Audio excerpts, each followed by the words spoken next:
Can everyone hear me?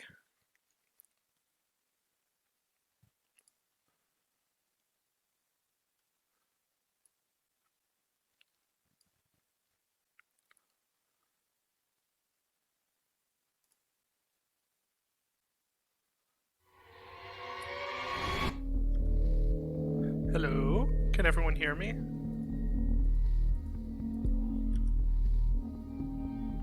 Okay, good. There's a lot of complications in getting this set up because we're trying to stream it to like 5 different platforms at once. So, not 5, like I don't know, 3. And now chat is frozen. Okay, hold on.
Okay, is this a good voice volume? Yeah, I know there's no video yet. I'm working on it.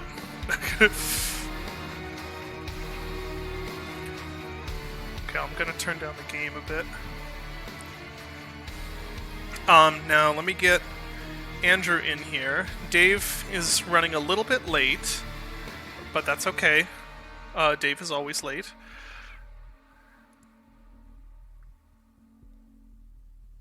We don't need Dave. Yeah.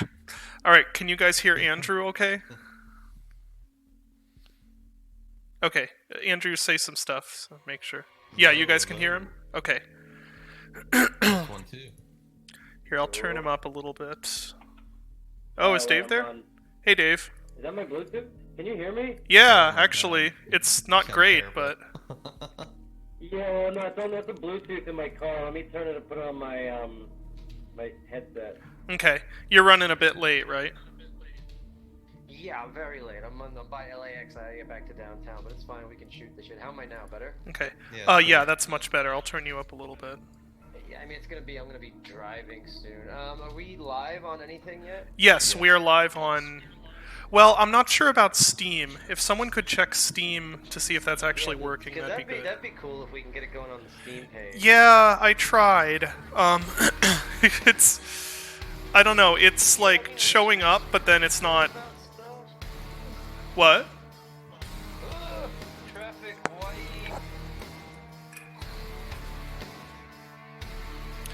Let's see. Hold on, there's loading something on Steam.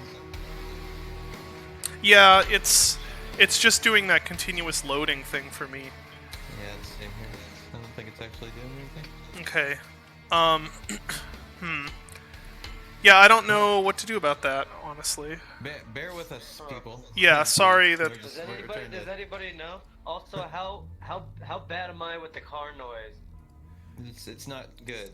Yeah, it's not good. Alright, I'll have to mute myself. This is just as organized as the development process was. So Yeah, essentially. Alright, where's... How do I adjust OBS keyframe interval? Let's see. Output. Settings. Output. Oh, I'm like a half hour away from getting back to my. Oh, play. jeez. LA traffic.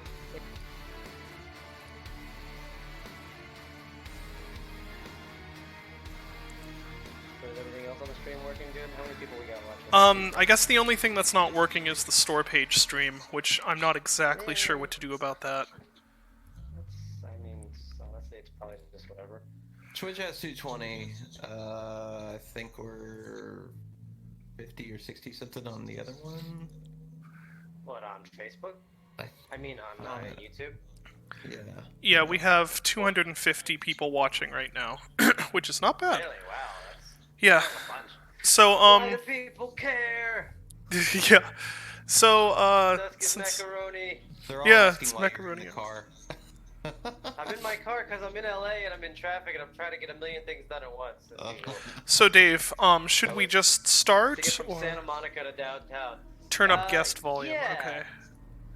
Here. Yeah, they'll turn me down. I might just mute myself, but I definitely. Here, Do does you have a that... push to talk function on your phone? What is happening? Why do I hear an ad? I have absolutely no idea. Where is that coming from? How's the balance sound now, chat? Who is talking about Sonic the Hedgehog? I'm very confused. Not me. Oh my god, you're making the stream so easy, Dave. Yeah. What the hell was that? It was your echoing feedback of the stream.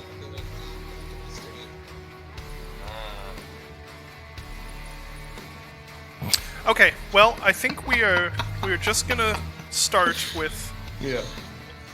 because the announcements are out and everything. So, Yeah, let's see. oh, Where wrong do we image. start? Oops. We're shooting this shit. Don't put porn on the screen. Yeah. There we go. What All was right. it? Was it hentai? No, it was that that like girl licking her lips image that I always from post Sonic. everywhere. Indie dev thing. Yeah. Oh no, ski. Yeah. All right, so. Yeah, should we just start through the campaign, Dave, or do you want me to waste time until... I mean, if you waste time, I need about a half hour if you want to waste time. I don't know if you want to waste that much time. I don't know I'd if I like want to waste that much I'd time. I'd like to talk about the campaign, but how, do I even sound like, can people hear me, or am I just sound Yeah, like it sounds okay on my end, at least. How about Yeah. there in chat? Can you guys hear me okay? Oh, they say Yes, they can no. hear you, yeah. Alright, so yeah, fuck it. Let's Okay. go. I'll drive with one hand, shift gears with the other hand, and talk with this is such a terrible idea. Yeah, And in well, LA traffic. But I wouldn't have it any other way. If Yeah. I die doing this stream, I will die doing what I love, shitposting. yep. Alright, so let's start in. We're just gonna go through. I am not playing on CM or Duskmare. I'm gonna play on I Can Take It, and there are a few reasons for that. Real quick, Dave. That's Yeah. difficult. Turn yourself down a little bit, Dave. You're getting an Me? echo of David on you. Mute myself? Oh, Dave. Yeah, like push to talk. Me turn myself down? Yeah, I'm gonna mute myself, hang on. yeah. So, the reason I'm playing on I Can Take It is, first of all, I haven't actually played this game in, like, months. Second of all, I'm going to be streaming and talking, and I'm very bad at concentrating on two things at once, and I don't think you guys want to see me die over and over again. I know you think you do, but no, you don't. Third reason Play is... with God mode on! Yeah, no, I'm not going to do that. Third reason is that episode 2 and 3 were actually balanced for I Can Take It. Episode 1 was balanced for CM, but, and the fourth reason is that I suck at video games, even my own. Look So at this the is what we're entire doing. chat. Unworthy. That's fine. That's fine. I'm okay love being it. unworthy. The. We've got no audio from the. Oh wait. I just don't hear it because of this. There. Want me to turn it up? How's the audio sound, guys? Kill the intruder. All Oh, right. you got audio. Okay, you're good. So I'll do this. We didn't really expect people to know to do this with the melee items. So you know, we give you like automatically a whole bunch of health and stuff at the beginning if you want to just slash them to death. Yeah, I think the idea was originally, I guess I forget when I came up with the idea originally to do the like, let's just drop them in and have a bunch of guys running. It was before the pre-alpha. It was Prince of Persia. Was it Warrior Within or something? There's some art you linked to me. You're like, we should do this, and I'm like, God, okay. it's so long. Yeah. So and everybody was I remember everybody was really concerned, like, oh my god, is that too much too soon? I'm like, no, it's fucking perfect. It's the best tutorial. We just drop them in, and then I remember when we put out the pre-alpha, everyone was like, oh, this is perfect, Dusk. It just throws you right away, and everybody wrote about it, and we're like, cool, that works. But sort of the Shadow were Warrior dying, thing, so...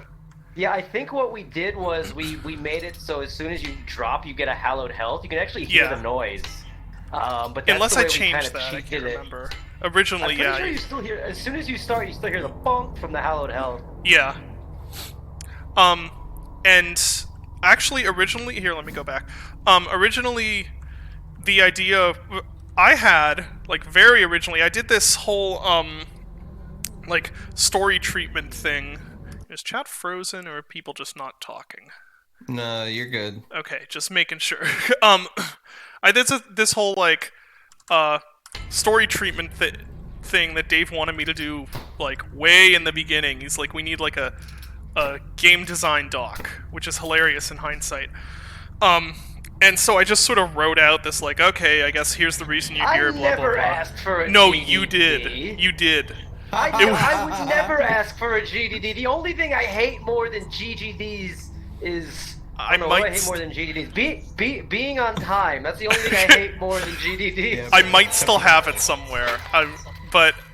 anyway, the original idea was actually just that I'm like, oh, screw it, you're like exploring a house up there, and you fall through the floor, and there's just a bunch of guys, and then they attack you.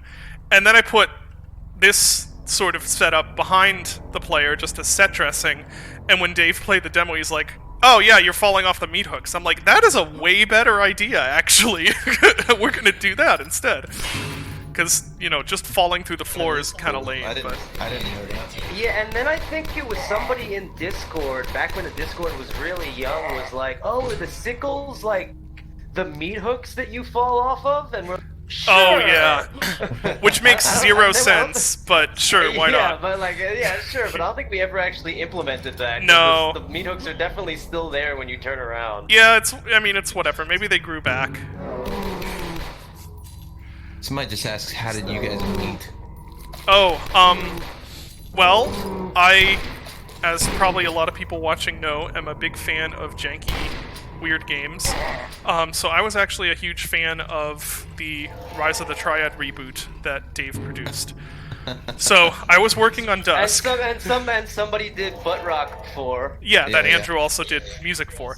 But so I was working on Dusk, and here I'll use this. And just on a whim, I'm like, oh hey, Dave Osher, he worked on that game. I'm just gonna send this to him and see if maybe he'll tweet about it or something.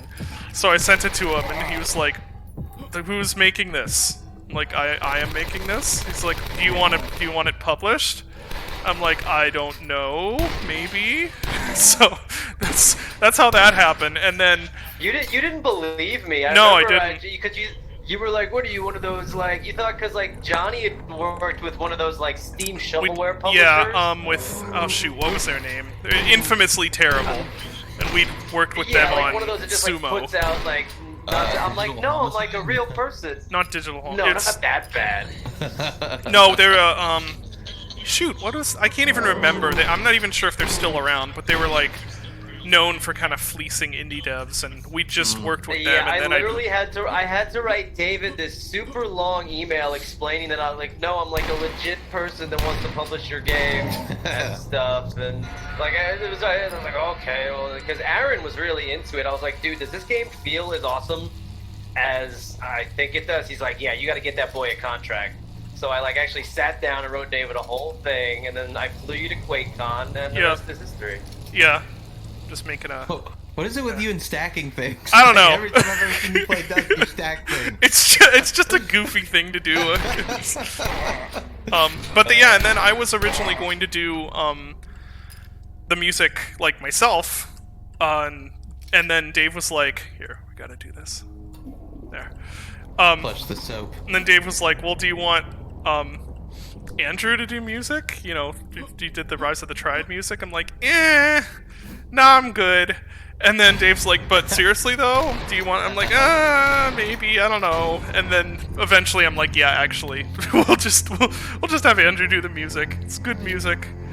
It came out okay. It Yeah. took a second for us to kind of for me to get like the hang of the direction that you wanted, because you were in a very like David Lynch kind of area, David Yeah. Lynch stalker area. Yeah. And I had to kind of figure that out for myself a little bit. I was like, Yeah. wait. This is a shooter. It needs to be fast. And I was like, no. You're like, it just needs atmosphere. It needs more atmosphere and tone than anything else. And like you taught me a lot through that. Well, it turned out super well too. Like I think the Dusk soundtrack is just like a masterpiece. It's just so varied. There's so much to it, and there's so much of it and stuff.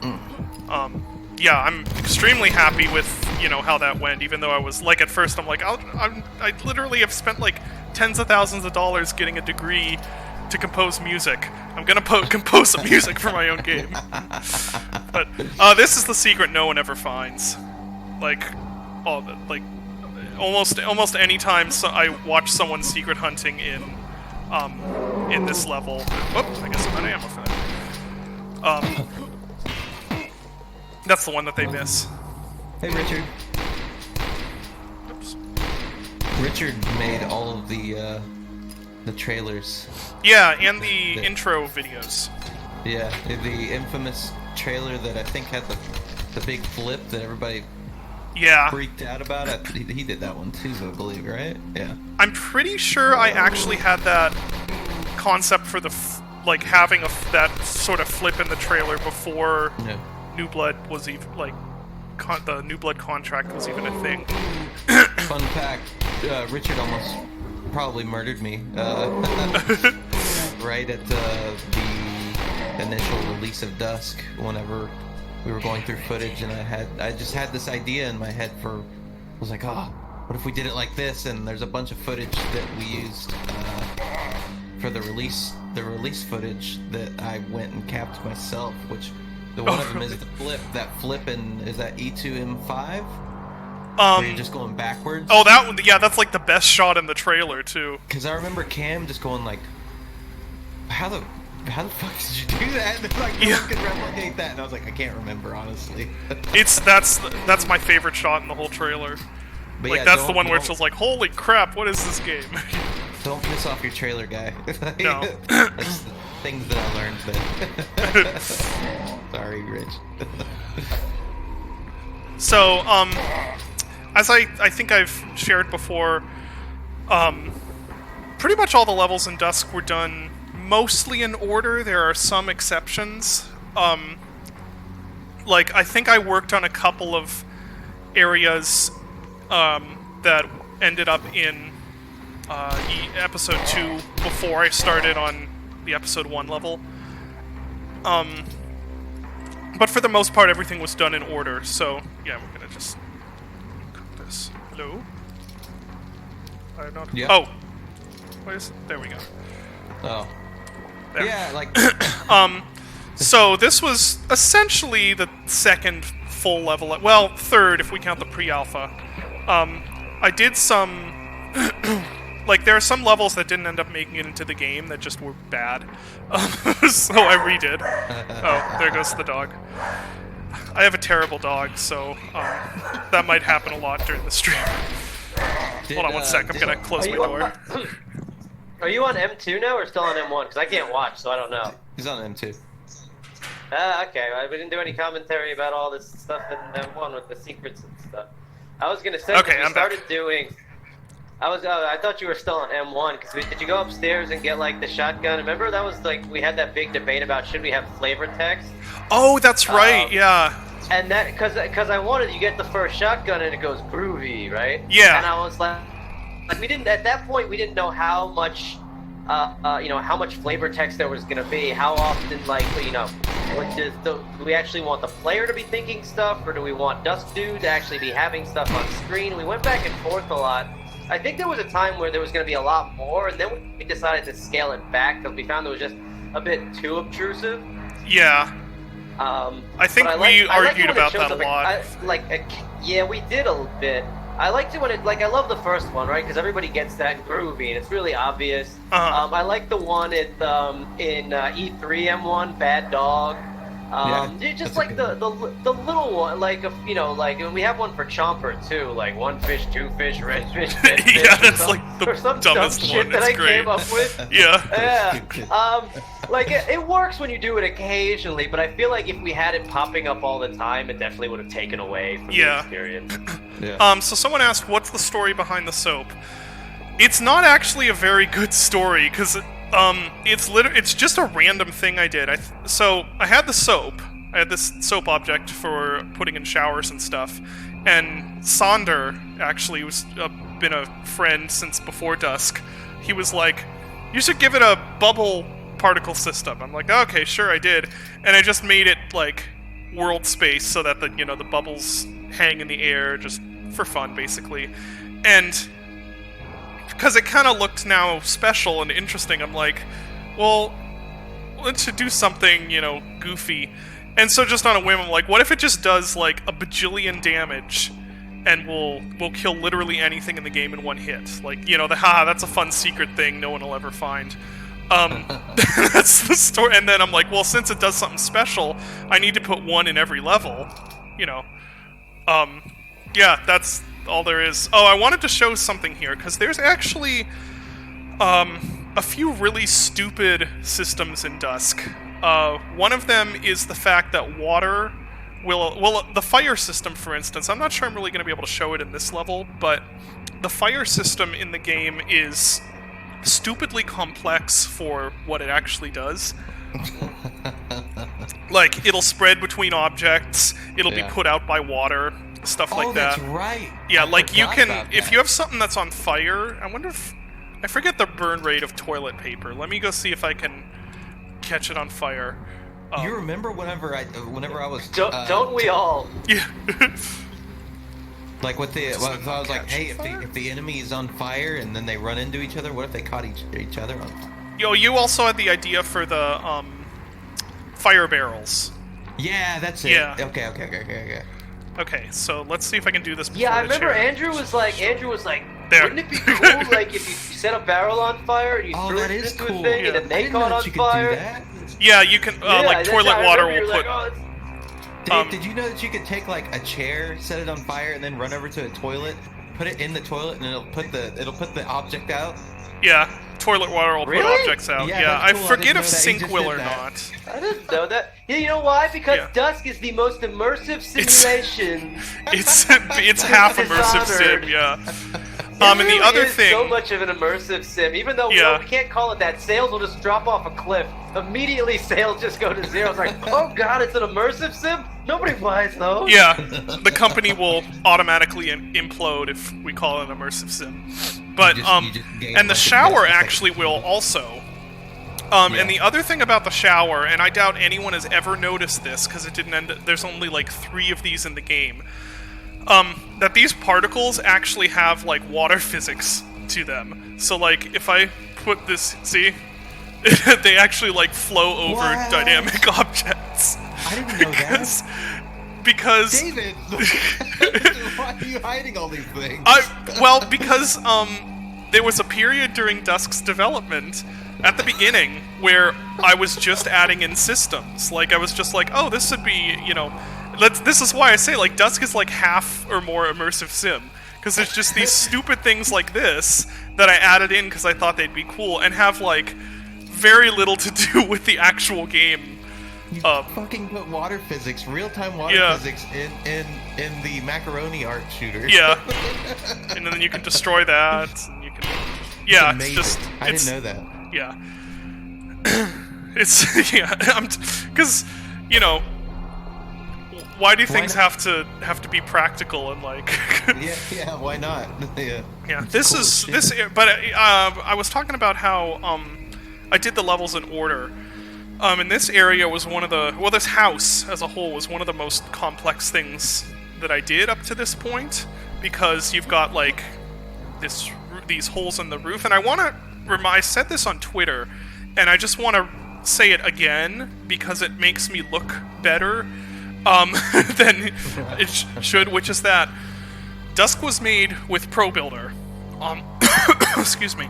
I'm fighting a bit of a cold, so, bear with me here. Dusk was made using Pro Builder, so there was no Boolean operations. Everything you see in this game was meshes that I edited, which means in something like, well, I'm not sure if I think Trench Broom has subtractive operations, right? In most Boolean editors now, what you have is you can like just make this brush that'll just cut a hole in the floor, and that's all you have to worry about. So you could do this really easily. You could do this in like 10 minutes. In Pro Builder, or at least in the version of Pro Builder that I was using for most of Dusk, that was not the case. All of this, I had to just do like loop cuts throughout this whole house and model out all of these holes. So this whole thing took like hours to do. And this is why there aren't very many windows in Dusk, because every window like this, that is now you having to either subdivide like this face and, get the topology all right and stuff, or do loop cuts or things like that. And honestly, the topology of most of the stuff in Dusk sucks because of this, because you just get to a point where it's like, well, I'm not going to try and make this good, I'm just going to try and get it done, And so that's, I don't, like, it's not really Pro Builder's fault, because Pro Builder is ultimately it is a mesh tool. Like, I know Unity's integrated it as their level design tool now, but it really is more like a mesh tool. It's for, like, details and things like that, not really for level geometry. So now, with the New Blood games we're working on now, we're actually using a combination of real-time CSG, which is a level design tool and has all of those nice Boolean operations and stuff, and Pro Builder for details. Anyway, just a little random thing. And I added... here's a... Yay! Macaroni art. I added in these little, like, ivy things. I'm like, oh, I'll make it look like ivy's growing up the house. I don't know how successful they actually look, but, they're a thing. Oh, we should go to... for the era. Yeah. What was that, Andrew? Looks correct for the era. Yeah.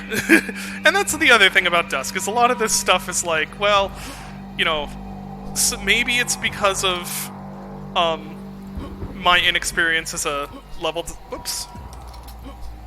You know what? Oh, maybe it's, some stuff never is mind. like, maybe it's my inexperience as a level designer and modeler and things, but also it's kind of appropriate to this era where a lot of developers were inexperienced with that stuff.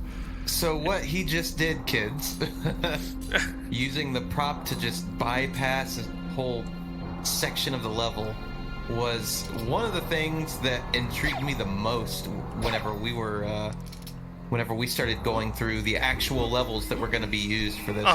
Because, like, you just, I don't know, it's something about understanding that, hey, I just want to have some fun, and it, there needs to be a flow to it as well, but you understood that really, really well. Thank you. And that was what was super interesting to me, is I was like, oh, it's not just, it doesn't feel like someone's, first try at building a map or something like that. There's actually a really good flow here, and it's really smart, especially where secrets are hidden, and you're using all your stuff. You're using your physics to get to it, and you have to outwit certain parts, and it's puzzles. So it's light puzzles, but they're there. Yeah. And that's one of the things I appreciated the most about your level design. I thought that was really neat. Thank you. Someone asked the significance of using Francis Bacon's figure with meat in the game. Nothing other than I think it's a cool painting, and I think it fit well.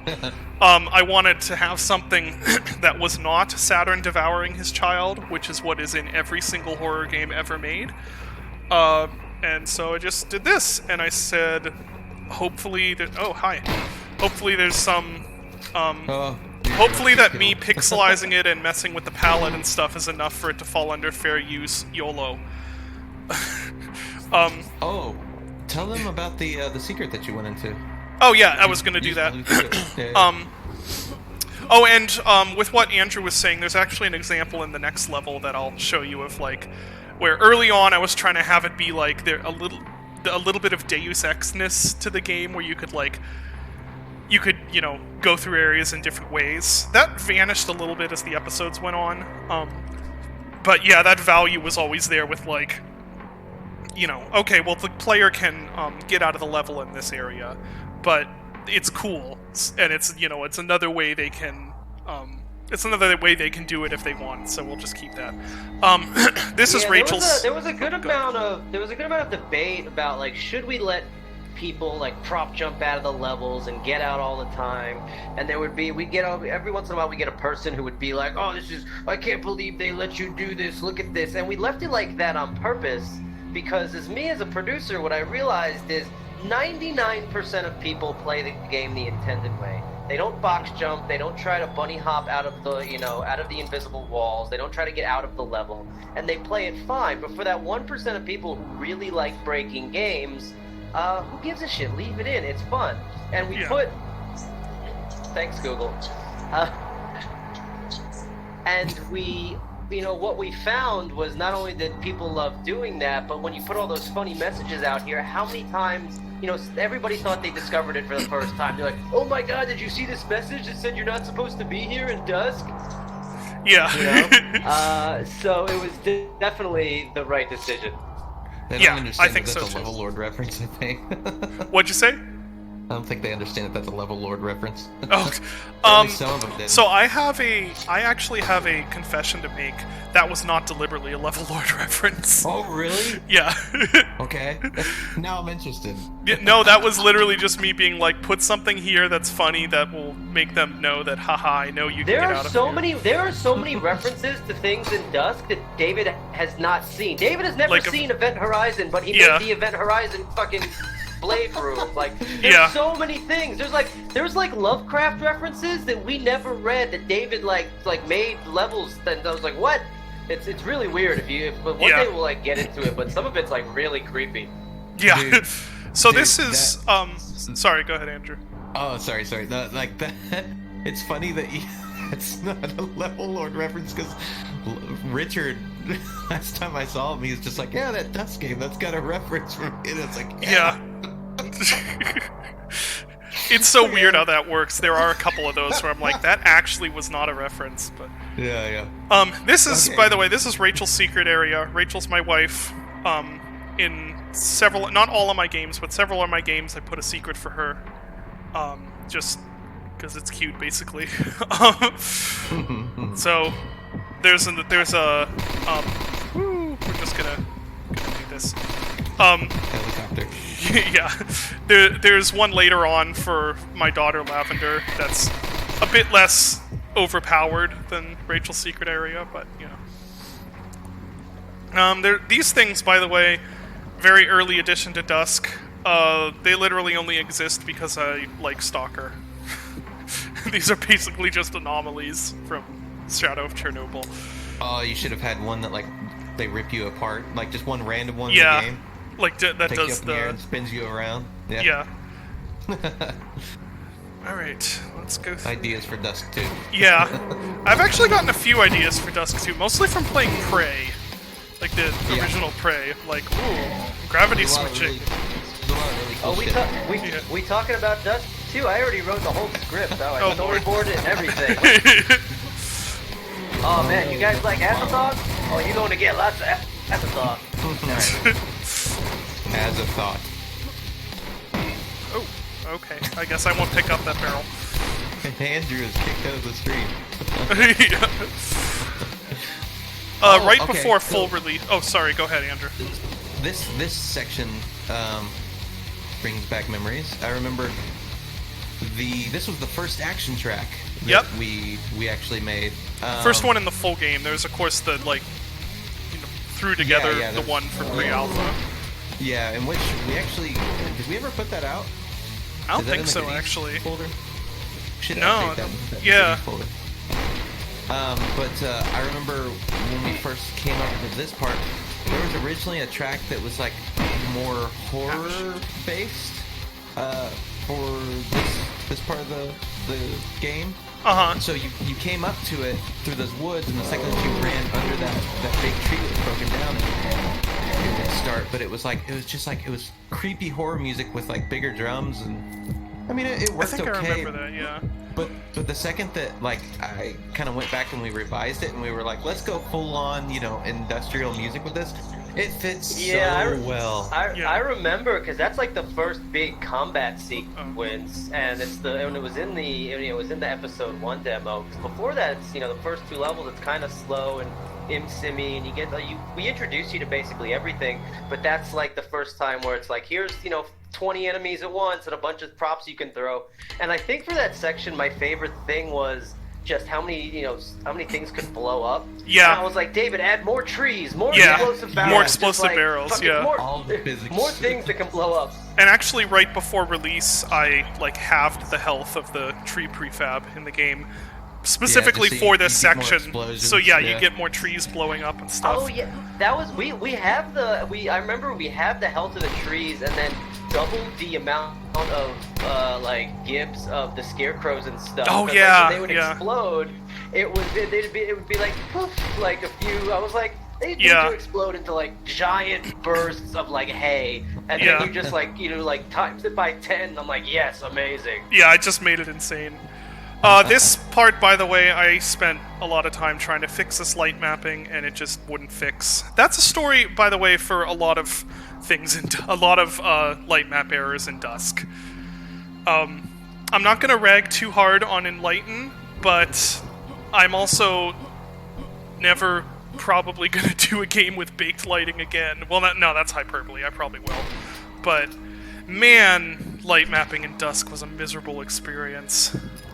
Like, for all the issues that ended up in the game as far as light maps go, there were like probably half a dozen more that I had to spend time fixing. It was not fun. I got a random rat ambush. Oh wait, what am I doing? I gotta go to the secret level.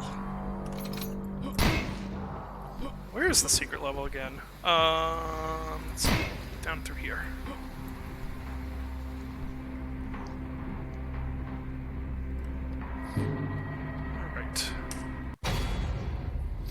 I would say this level is probably the closest one in the game to the feel and atmosphere that very originally, at the beginning, I was going for with Dusk. Now that changed. That changed by the end. Like, this was not the goal of the whole game, but this is more like how I was intending the game to feel when I originally started it. Yeah, this was super unique. I remember when you wanted a piece of music for this, and it was real minimal. Very minimalistic. Yeah, I wanted it to be really ambient. Yeah, and I totally understood why the second I played it. I was like, oh yeah, this is neat environmental stuff going on. Yeah, it's just a cool glowy swamp, basically. I think the idea for this, if I remember, oh yeah, I've got a little waterfall. I think the idea for this originally was it's like a swamp and a sewer combined. Because I kind of like doing that thing of just take two things and combine them. That was actually much later on when we get to Crypt of the Flesh. Originally the idea, I don't have that yet. I should go get that. Originally, the idea for that level was actually, flesh swamp, basically. It was just gonna be, this swamp made out of, flesh and bone and stuff, with all this, dirty swamp water and stuff. But I couldn't get it working, so it just turned into Flesh Crypt instead. Delicious. It's it is a crypt, and also it's a horrifying body horror flesh place, and also a torture chamber. Hey, go back and pick up that candle. Oh, yeah. Yeah, there's a little bit of dynamic lighting in the game, like this. Oh. Yeah. if you know anyone who's played the, I don't think it does like any damage. Anyways, anyone who's played the pre-alpha probably remember the light switches. You could turn light switches on and off in that house, which didn't end up making it into the final game for a variety of reasons. Excuse me. The main one was that. Oh wait, hold on. There. There we go. 60 OF. Yeah. This was a controversial control scheme. Make me sick controls. Yeah. But the main reason that it changed, or the main reason I took that out was that it wasn't very performant, and it also didn't look quite right. I did want Dusk to look as much like a 90s game as possible. Now there is stuff like the flashlight that is, you know, the projection on the flashlight isn't authentic, stuff like that. But, yeah, this, I've always liked how this looked. I'm happy with, like, the lighting colors and stuff. Here. You got the nice peeper noise everywhere. Yeah, this, I think, was my favorite, episode 1 level. Just because of the whole, you know, how the feel of everything. Once again, I want to toot my own horn. This is all, like, level mesh stuff. You know, loop cuts and stuff. Now, nowadays I could do that, you know, in, like, 5 minutes with subtractive operations.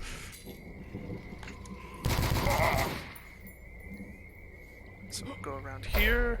This is a bit weird. This is the shortcut jump pad to get back here after you've gotten the key. In hindsight, probably not the best level design choice, because what happens is players come around here and they're like, ooh, jump pad, that means I have to go this way, and they end up doing this, and now they're back on this side, and like, what was the point of that? Would have been better if somehow you got the key first before getting to the shortcut and then the jump pad. pad shows up later somehow. Or or maybe just have this be a door instead of having the jump pad. I don't know why they didn't do that. I do like this though. I guess it's kind of contrary to how some people would like the levels to be designed, but I did like making this level a bit slower paced and having it be like, oh, there's where I need to get. I'm just gonna have to go backtrack and explore and figure out where to go there. Classic level design stuff. Yeah. There's a... Alright guys, I'm gonna park. I'll be back in 5 minutes. Okay, with a real cool. connection. Okay, Cool. sounds good. Got all these Oh no, ultra I'm not. things. I'm not Dusk Dude. That's David. That's David doing the hups. Yeah. Yeah, I did all the Dusk Dude voices, which is like the Hup voice and the Death voice, basically. Yeah, yeah. I'm Jacob. Yeah. That's me. Here with this.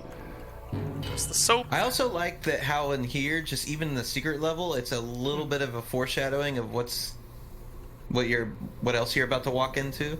Like in the other levels. As far as Yeah, like the pipes with Yeah, the like the glowing steam aesthetic and stuff. around. Yeah. Yeah.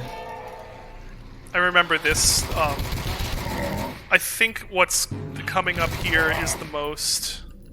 Yeah, this was the most argued part of episode 1, because I just had this hallway, and originally this was a shortcut back to can't even remember where. It's a shortcut back to somewhere in the level, and for flow reasons it ended up changing. And just, it was a constant, like, Dave being like, this doesn't make sense, and me being like, well, to make this little change, does it make sense now? And being like, and finally we just ended up shipping it like that, and we're like, oh, whatever. Oh my god.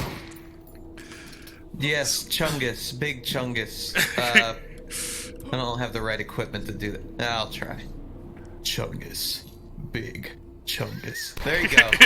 You can clip that. And this is another case of that, where, like, this gate puzzle is...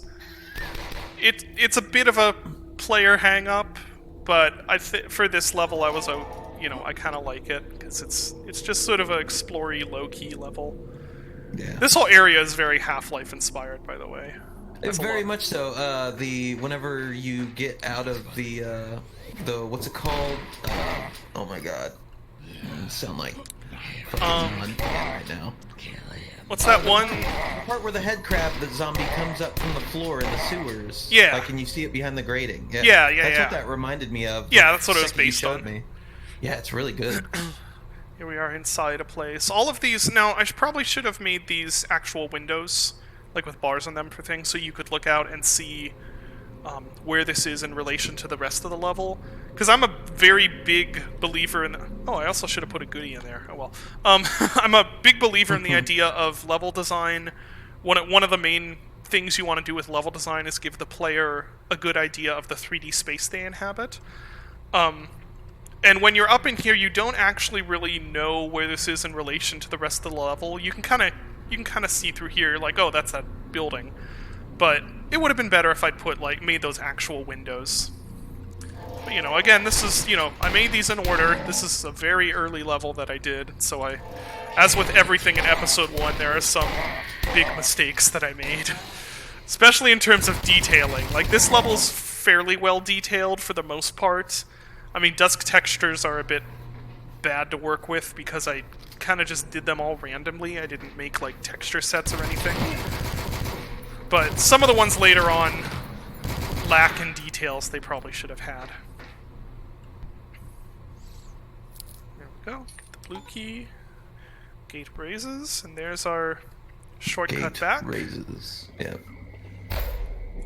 Credit where credit is due. Those were Dave's idea to make sure to have messages that told you what all the buttons and keys and stuff did. Yeah. Which was a very good idea. Yeah.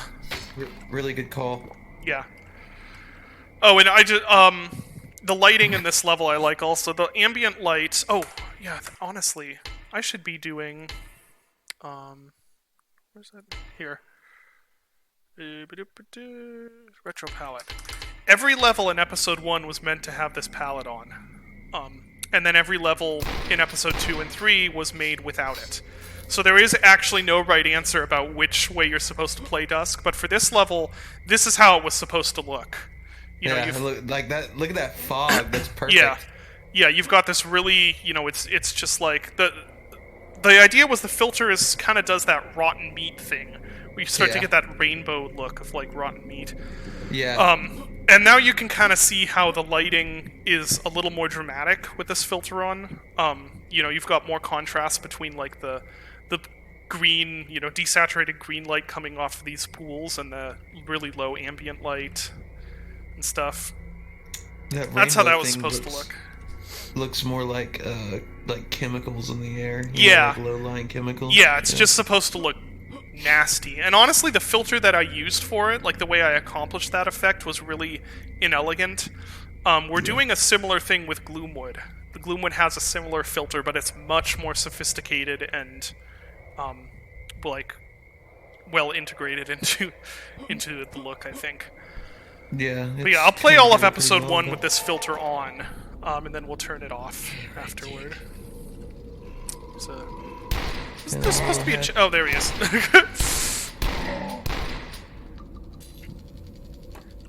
can hear Leather nice. boy. That's one of the sounds that I did. The sound work was a combination of Andrew and I. Some of the sounds are me, some are Andrew's, some are both Andrew and I. It's about 60-40, 60 you, 40 me, yeah. Where's the switch for this? I think it's over I here, never right? could figure that out. Yeah, there we go. I shouldn't say that on stream. Oh, there it is! Yeah. Okay. you sly devil. Yeah. And I think this doesn't count as a secret. Yeah, that doesn't count as a secret. That, for some reason, Dave had an issue with that counting as a secret. I don't know why, but so it's not a secret. There are a couple things like that where it's just Dave had opinions about the thing, so we just changed it.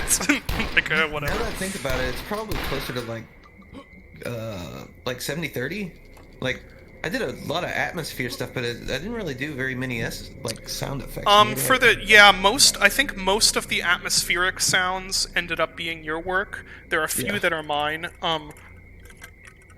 Almost all of the action, the sound effects for things were me.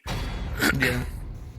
Oh, at one point they did need to be cleaned up a little bit. Yeah, the weapon sounds were the main one where you helped clean them up. there was, I mean, other than that, it's mainly a Szymanski show. Yeah, well, I consider the sound work half and half, honestly, Okay. because like it's not really down to the number of things. It's really down to like the what impact it they combines have. to, yeah. Yeah, like Yeah. and I would say like some of the atmospheric sound work you did has an immense impact, even though like the total. I think in total number I did more sound effects, but number Ooh, doesn't E1M3. really matter as much. Yeah, so this one again you can see with the limited palette on, now you get the nice like Yeah. pitch black silhouettes of the tree limbs. That was really important for me in this level. I wanted it to be like a very Halloween-y looking thing. Yeah. There's a couple chat questions. Can you guys hear me okay? Yes. Yeah. You're Is this okay. better? I don't have, I'm on my laptop, I don't have like a headset. You're okay. Okay. I'll speak very closely into the thing. No. Please speak far away. Yeah. So where let me do answer. We're in where do I E1M3 now. Let me answer a few chat questions. Why was a sewer part needed? I don't know. I just thought it'd be cool. I mean, Sewer level, that's why. yeah, sewer level. Someone said, "Does the sword have an origin?" Just thought it'd be cool. I think that. How do I the watch the stream? Twitch maybe. Yeah, but like then it'll be delayed, right? Yeah, I think Andrew's delayed also. Yeah, I'm delayed. I'm watching it. Yeah, It's all it's good. not watch too it. much of a delay. You just Yeah, watch it. I just have the volume down. Yeah. So the sword, if I remember correctly, I'm gonna have to dig into my old files. I have a bin of them. I'm gonna have to dig into those and see how many Dusk design documents are in there. Because Dusk, in case anyone doesn't know, was a game that I was planning since I was like 14. And I think one of the original weapons was a sword, and that was just because I was like, Gothic game, sword. So, there's a sword. Just thought it was cool. It's made to look a little bit like Boromir's sword in Lord of the Rings, but not completely. I keep seeing some things about the music here. Yeah, go ahead, Andrew. I'm just gonna- David actually had most of the direction for this track.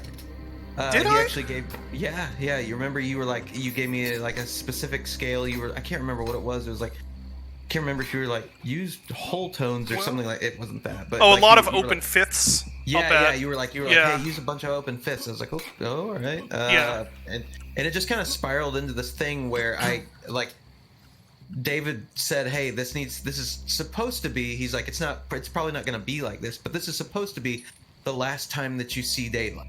Like it's daylight setting, so just give them something like it's like your last glimpse of the sun before the shit hits the fan. Yeah, which of And- course didn't end up being true in the full game, but No, but I feel like it still served its purpose pretty well. yeah, Like because you didn't see it for a while, and it still felt like you were doing a gloomy crawl the entire time. yeah, But this track in particular, a lot of people like, and I really like the way it came out too. yeah, me too. But it wouldn't have come out that way had you not given that direction with it. That's for sure. I didn't remember that at all.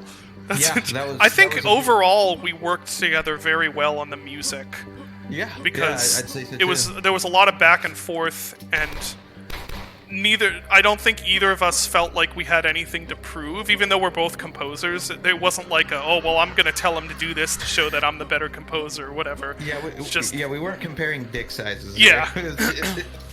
So Hey, this let's make cool. yeah. This level isn't a here. there's the particle effects for the scarecrow that this level is one where I kind of wanted to do the Deus Ex thing of there's a few ways you can bypass different things basically just for fun. Like one is here where you can use a box to crouch jump up into the church if you want to. There's not necessarily an advantage, it's just another way you can do I think it makes the experience a little bit richer just to have that feeling of, well, the world is, the world has rules and stuff that govern it, and you can use those to get outside of the one path. Another example and would be... I think- Oh, go ahead, Dave.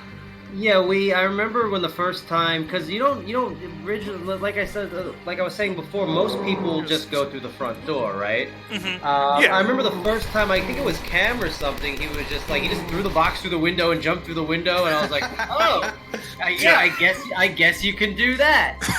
It's one of those things with Dusk where you just figure out that you can do stuff like that, and but it's not immediately apparent. Which is kind of the point. That's what makes it more immersive. You think anytime a player goes, "What if I did this? Would that work?" and then it does. It gives you that kind of that aha, like, "Oh, I feel so smart." Yeah. And it's one of the things that really makes it special. This was, oh my god! Remember the water controls and how fucked this was, like originally? Yeah. Yeah. So as you can see, I'm going actually through this area backwards because I crouch jumped over the gate. That was intentional. Like that was intentionally left in. I remember we went back and forth so much on this water thing because it makes no sense. Like the water tunnel, it makes no physical sense that this works like this. No, and a lot of for episode 1 especially, I struggled a lot with like how realistic should the level design be and how abstract. Because one thing I did want to do is capture the whole like abstract level design thing that Doom did. And so that's why some areas in episode 1 are a bit odd, where they're like semi-realistic and kind of not, because it was like, there was this conflict. My whole thing was that everything should be plausible, right? Yeah. And you're like, what? Why? And I remember the moment that we had do this if you want. where in E1M2, what are you doing? What are you doing with that gas can? Oh, I'll show you. This is. Hank says if we don't look at his gravestone, he's never testing. Oh, you're right. Yeah, we need to look. So this is the other way you can go. You can just rocket jump over the gate if you want. So again, and there's no like advantage to this. You're just going through the level backwards because why not? It's cool. I'll go. Yeah, we'll go find Hank's gravestone. Before you go over to that gravestone real quick, can I just say that the second that I saw PC Gamer use that block to bust out the window and jump through the first time, I hadn't seen that done yet, and I was like, oh shit. Like for a second I was like, oh my god. Then I was like, oh no, that's actually really cool. Yep. Yeah. It was intended. Yeah, because blocks destroy trees. Yep. He's gonna go to the grave, Hank. But like I was saying, so in E1M2, remember there's behind the house, there's a demon goat. Yep. Here we go. Hank, I'll tell the story behind this in a second. Yeah. Here lies Hank. He was too good for endless mode. There he is. And I was like, why is there a goat back there? You're like, I don't know. I want to put a goat back there. I was like, well, that doesn't make any sense. Maybe put like a little rope and a peg so it looks like he like escaped from his like leash or something. And you're like, sure, I guess. And then some streamer was playing it, and they went back there, and they're like, "Oh, there's a goat back here. Oh, look, he got off his chain." I was like, "Aha!" See? It was really annoying to me at first, but now I'm like, "Yeah, no, Dave was totally right about that." It's a little bits of everything. It's not hard. That's like one of the things where I made you start every level where the last one ended.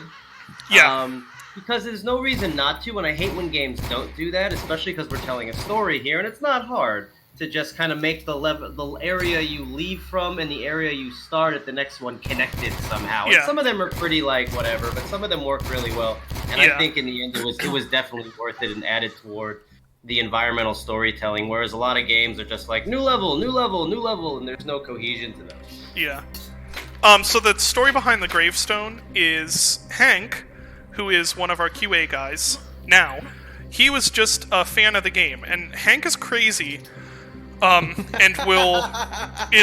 he is a massive Serious Sam fan. He's basically a fan of anything where you can just go fast and kill a bunch of dudes. Yeah, also, real quick, do we have like the VOD settings on for this so it saves the stream? I think it should save it automatically. It's saved. No, you have to like enable that, dude. Well, It saved them automatically before for me. Yeah, it saved my last one. Did it save your postal one or whatever? Yeah. Okay. Cool. Pretty sure, at least. Someone tell me if I'm wrong about that. Yeah, chat. Is this gonna save? Yeah. Do our job for us.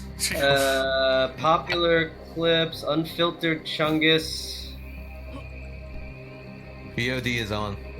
Okay. Yeah, it looks like it. Oh my god, this Twitch interfaces.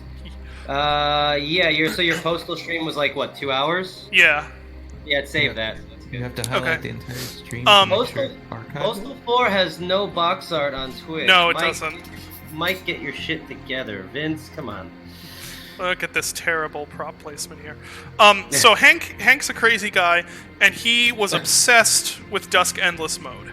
He's just like, I think at one, he was just obsessed with it, and he messaged me and was like, if I can get to, I think it was 10,000 points in Endless mode. Now this is pre-alpha Endless mode. This is a one where the scoring was a lot different, and 10,000 points was an insane number of points at that time. I think now it's much easier to do that, but he's like, if I can get to 10,000 points or whatever, will you put a secret for me in the game? And I was like, yeah, sure, why not? So he played for I think 7 hours straight, and the game crashed right before he got to 10,000. I'm like, well, the secret's going in anyway, and then we hired him also. Because it's like, this man is insane, and I need him to test Endless mode at the very least. So, that's how Hank got a QA job. Oh, I need to go in here. Alright, and we have this tutorial prompt again. Make sure... No... Do I even need this? Hold on, I got a message from the wife. Let's see. Is she telling me that she's leaving me? Maybe? Let's see. Oh, no, just that shopping with our daughter was terrible because our daughter is in a mood today. Okay. Having a toddler is an interesting experience, let me tell you that. It's sort of like having a YouTube comment section with legs and a voice. That's an interesting analogy. Yeah, except that it's adorable. Alright, so this And part, toxic. Yeah. before I do this, The rats. the rats part. I'm trying to, we went went, through. I think, what was it originally before? I'm like, just add, because I wanted a place to introduce the machine gun, right? Yeah. I don't and even remember originally what it was originally. What I remember is that through several iterations, several crit sessions, I would add more rats, and you were like, add more rats. And I'm just More finally, I was rats. just like, screw this, fine. And so I filled like every available empty space behind that door with rats. Just like, screw it, this is enough rats now. And then we did the build, and Dave's like, this is enough rats. Yeah. So here is Yeah, and enough rats. We'll see if they all come through, because I alerted some earlier. Originally, I think it was a shotgun over there, but yeah, you could do this real quick. Because the whole point eventually was to, this is the first time we actually give you the machine gun, and then, the trick with introducing weapons is you introduce the weapon, and then you show the person how to use the weapon. You give them Right. something to use it on, right? So we give you the machine gun, and then, well, what would a machine gun be good for? I'm like, I don't know, how about 50 rats that you just have to shoot at? And it Also, works really foreshadowing well, and then- for things later. Oh, yeah. And then I, whatchamacallit, again, with the plausibility, I'm like, well, why would there be a machine gun there? You're like, I don't know. I'm like, we'll add a bed and a dead soldier or something, and you're like, sure, fine. Yeah. Dead soldiers ended up being the Dead solution for a soldier lot ended of up being things. such a thing. We're like, why would the key be here? I don't know, put a dead soldier. It Yeah. looks like it fell off a dead soldier. Put a dead soldier there. And again, this is just, it's supposed to look somewhat era appropriate. Like, it's not supposed to look that, like, you can tell this is just a flat texture with trees on it. But that's Yeah, okay. I That was remember- it's supposed to look like that. Yeah, originally it was just mostly black, and this Yeah. was another time where I was like, more plausible, make it look like the countryside. Yeah, Like, well, no, originally it was actually just looking down into the void.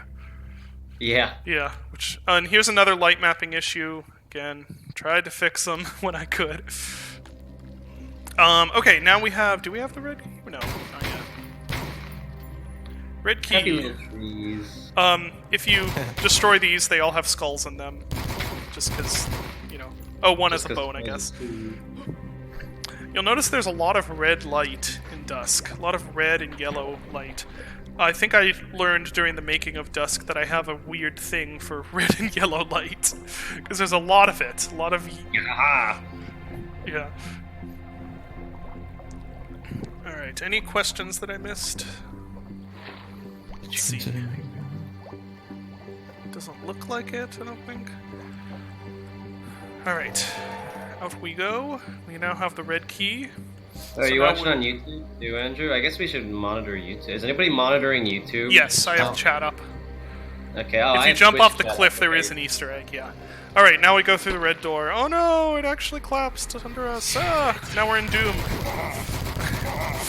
Oh yeah. I will fully admit that the Doom this place in Doom looks better than the place in Dusk. It looks a Oh lot. wow, the YouTube stream is way behind the Twitch one. Oh, is it? Okay. That's yeah, okay. You're still. Yeah, it's fine. Yeah. This is a very obvious reference that I think that everybody got. Like, I feel like this was always my most fun thing. Remember when like the jump pad wouldn't work in here? Wasn't it the one? It was the one in episode 3 that wouldn't work, wasn't it? No, this one. Remember we had problems with this one. When you would go back down, it wouldn't bounce you all the way back Oh up. yeah, Oh. I remember Down that. there. So this. Oh, sorry. Vomit. Yeah. So this lighting is. It's very deliberately like that to get the banding effect, because then you get a visual reference for the speed you're going. Yeah. If it were just all, lit the same, it wouldn't be quite as striking. These are things that I thought while designing. I thought would work out. Whenever I'm designing levels or things, I'm always just like, this seems like it should work. Let's do it. Yeah, and see now you can see how the scarecrow just blow up into Yeah, the it's much more This is satisfying. This is one of the first level. A lot of people would get lost on this level a lot. Yeah. And we went back and forth with the cave under the church a lot. Yeah.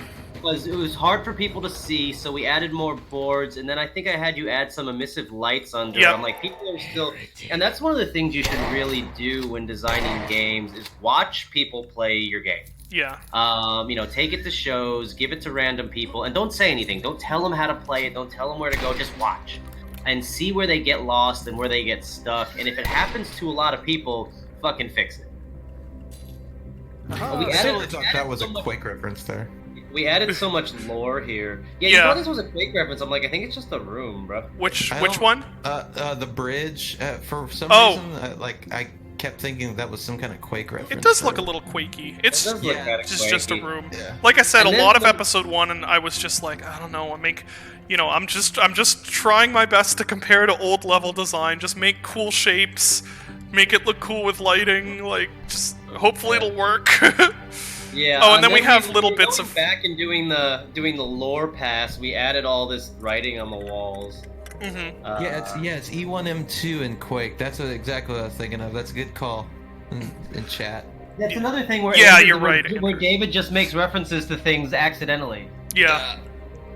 Someone asked a couple questions actually. Is the goat enemy inspired by the witch? Yes, directly. You seem to have a great ability in building atmosphere in all your games. Thank you. What would you say you think is the key element in building it? Lighting, or ambient? Context. This is what I rag on about constantly, is that I don't believe that anything can work on its own. It only works in relation to what comes before and what comes after. There are actually a bunch of cases in Dusk where I tried to utilize this. I'll try and point them out as they happen. Is there any really going on in this level that I can...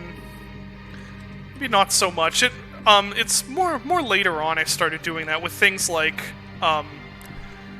having big changes in, like, the space, for instance, like going from enclosed spaces to not enclosed spaces, which to make the not enclosed spaces impact you more. I think always keeping that in mind is key in designing not just atmosphere, but just levels in general. Like if you have somewhere that's just dark and gloomy all the time, it'll be atmospheric at first, but eventually the player's just going to get jaded to it. Dark and gloominess, it feels maximum dark and gloomy when you know that sunlight also exists. Maximum dark and gloomy. That's Yeah. the name of Dusk and Maximum Action put together. Yeah. So, here's our first boss fight, the Intoxicator. He has... Yeah, let's we see can if you talk about this. Yeah. Yeah. Let's see if you can see it. He has like, what are those called? Like moonshine jugs on his back, piping into his brain. They don't come through quite as well in the final model, but, why is he the intoxicator? I don't know, I just thought it was funny. My pet. You'll pay. Of course, we have... He's got all these bottles littered around, and we'll have to look at the... There's Son of Intoxicator. His little baby Intoxicator. Yeah, so we could talk about that Yeah. a bit. Oh, can we talk about this stupid thing? This button? Oh my god, yeah, we'll talk Yeah. about that in a second. Hang on, I'm tweeting. Okay. Obviously. Oh yeah, the button. Oh my god, the my button. Speaking God. of having people watch your game. I hate this thing. I hate it so much. So, hang on, I lost the stream. Well, so first of all, Intoxicator, I remember originally he was like way less. He didn't have a lot going on. I had to keep telling you, like, you know, he needs more splish splosh. He needs to, like, Yeah. you know, he needs to be heavier. When he walks around, you're like, Dave, I don't know what the fuck you mean more splish splosh when Yeah. he jumps. I was like, listen to me. And eventually he just, you know, was like, he needs to turn faster and like really feel like a boss. But he was always kind of dumb. And then we added Son of Intoxicator, which is the cutest. That was like a really late addition. That was like when we were finishing the game. Yeah. Yeah, that was But very always late. think so. The reason there's that button there, and you can't just go to, just go to the doors because so we wanted you, you know, because then you'd just be able to skip it, right? Yeah, and you can we still wanted- skip it, but it Yeah, had to but be a the door, little the hard. door lowers slowly. Yeah. But we didn't want it to be too easy. But the problem is, and we watch people play this game, and it still happens, is after you do that, the switch on the wall used to be on the other side of that pillar, Yeah, right? it was over here. Nobody found it. They beat Intoxicator and then go all the way back through the level being like, where do I go? How do I Yeah. get to the end of the level? And the switch, so we put it on the other side. Go look at the other side where it is now. See, you don't even see it. Turn your flashlight off, though. Probably help. Yeah, there's where it is now. So it was over there, and it was one of those flippy switches, and nobody saw it. So Uh-huh. then David's like, okay, let's add a button switch with the big green thing.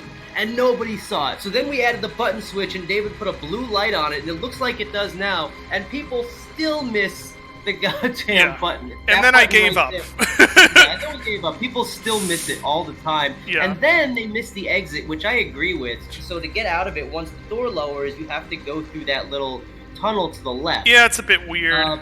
Yeah, and I was like, well, if anything, add some more light coming out of it so you can see it. But yeah, people struggle with the exit to this level still to this day. And if we Yeah. had to do it, we'd probably change something about it. Yeah, so there's E1M3. Another one of my favorite levels in Episode 1, actually. That might be my second favorite.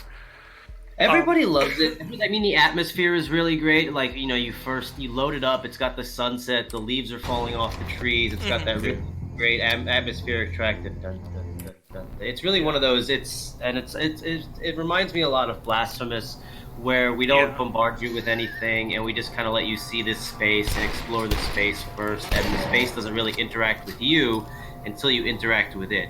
Unlike Steamworks, which I feel like people don't love as much. This is probably the weakest level in Episode Yeah. 1, in my opinion. Yeah, sewer Um, maze level. Yeah, They added some cool stuff to it. Though.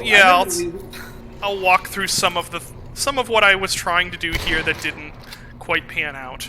First thing is, it doesn't feel quite how it was supposed. I have like these pipes along the wall and everything like that, because it's supposed to feel like you're in sort of like this underground back, you know, maintenance room sort of place. Also, of some I love that we called it Steamworks. Yeah. That's Because really it's a good. clusterfuck. Yeah, Like, fair enough. They work. Yeah, Sorry accurate. if ain't anyone it? from Valve is watching. Yeah. Here's a color contrast thing, I guess. Like, you know, it's like green in there, it's blue in here. There's a bunch of things like that I do. Just, I don't know if all of them work or not. Okay, here's the first thing. I thought it would be really cool if you go into here and you got something. You get the shotgun, which is what you get there, and a yellow key. And Monster. then you're just like, okay, now what do I do? And you Yeah, go we back. We redid this a lot. And it's changed. Oh my gosh, Yeah. there's stairs now. No one notices Yeah. that. They I think that's another Yeah. thing that really confused people, especially. So what I had you do, because another thing where we watched people play. Was remember that you used to be able to go back out that way. You can now. There's this hidden switch. Yeah, but so we there's hit a hidden it. switch, but it used to be you'd go back around, and because of that, people would go that way, and nobody would go back and find the new staircase. Because why would you do that? Yeah. So what we did is we closed that off unless you find that hidden switch, and now people tend to find it a lot easier. It works a bit better. It's still a bit of a whiffed, thing. Yeah, I think. Well, I think as we went along, I think after watching people play the game and seeing how they navigated the levels, the design, definitely played into that. In episode 2 and 3, you never see people getting lost or not figuring out how to get out of the level. Yeah. Well, again, I was learning as I went. Really, I really didn't do any sort of what you call level design before this point. The closest would be with Pit, probably, which, that's just sort of a Wolfenstein-y looking game. And all, the horror games I did were just... You wouldn't call that level design in the same way. That's more just making an area. So there was a bunch that I had to learn, and on the fly. I kind of like this area. I like the brutalist shapes. Right now I'm playing, Dave, by the way, I'm playing with the limited palette on, because visually Episode 1 was designed to have that. Yeah. Yeah, but when we get to 2 and 3, we'll turn it off. Sure. Because they were not designed to have it on. Alright. I think there was... This was another big combat encounter. Yeah. Where Andrew did a dank track for, which I can't hear because I'm playing with screen music. Oh, should I turn... that I had extended that track. Should I turn the game audio up? Oh, no, I have it muted. Oh, okay. No, Yeah, it's a good track. Yeah. Otherwise, I just hear myself like this. That's pretty sweet. Gotcha. Yeah, that's good, right? That's good? Yeah. Talk back. The worst. All Double this me. Double the me. Who's talking here? It's Dave. It's 3 of us. So David is playing the game, and then me, Dave, and then Andrew. Say hi, Andrew. Hello. Yeah, and this is one level where I feel like it could have probably benefited from me. I was nervous about, again, trying to make stuff that had the whole Doom abstract level design thing. Here, let me stop the music first. Yeah, this part is very Doom. Yeah, well, I was trying to get that, Doom and Quake abstract level design, but also trying to make areas that were kind of based in the real world, and I think this level is a good example of where that didn't exactly pan out, because, this area feels very abstract and not really grounded in what the level is supposed to be, which is, that, maintenance, steamy, pipe backroom sort of feel, and then you get into this area, and it's like, I've got this random fancy curved staircase going on, which doesn't fit the theme at all. I just thought it looked cool. I've got this, which is, an interesting shape, but again, doesn't fit the theme. Stuff like that. This is neat looking, but again, doesn't fit the... there's just a bit of a conflict of ideas going on. I think it does work in the sense that it is at least interesting, and it is kind of era-appropriate to do this, but maybe not quite as effective as it could have been. Just in hindsight. I like this area. I think it looks really nice to have the orange, radiating up from here, contrasting with the blue and the green. Yeah, that was really cool whenever I first saw it. I thought that this area in particular was really neat. Yeah, this is a cool area. Oh, we got... Holy shit. So we got at New Blood. We got the Twitter account. The Twitter guys did it. Oh, awesome. We're not the New Bloods anymore. They didn't tell me that. They just told me they put in the request, so now it's just at New Blood.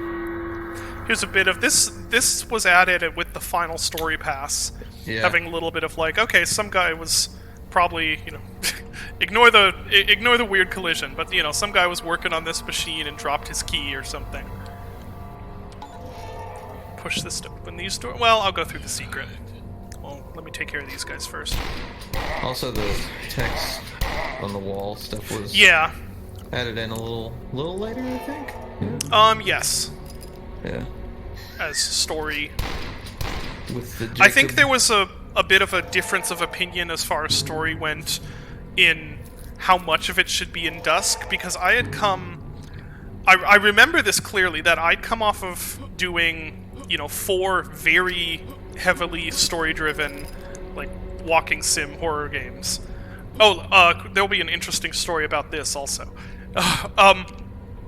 And so I went into Dusk was like me being burnt out by that and just being like, I just want to do a retro FPS. I just want to do something really gameplay focused and etc. etc. Now Dave was coming off of doing Rise of the Triad, which was that, and he was like, I remember you specifically telling me, Dave, you're like, I don't want to do an FPS without a story again. So throughout development there was this sort of unspoken disagreement of me not really caring to add that much story and Dave wanting to add in lore.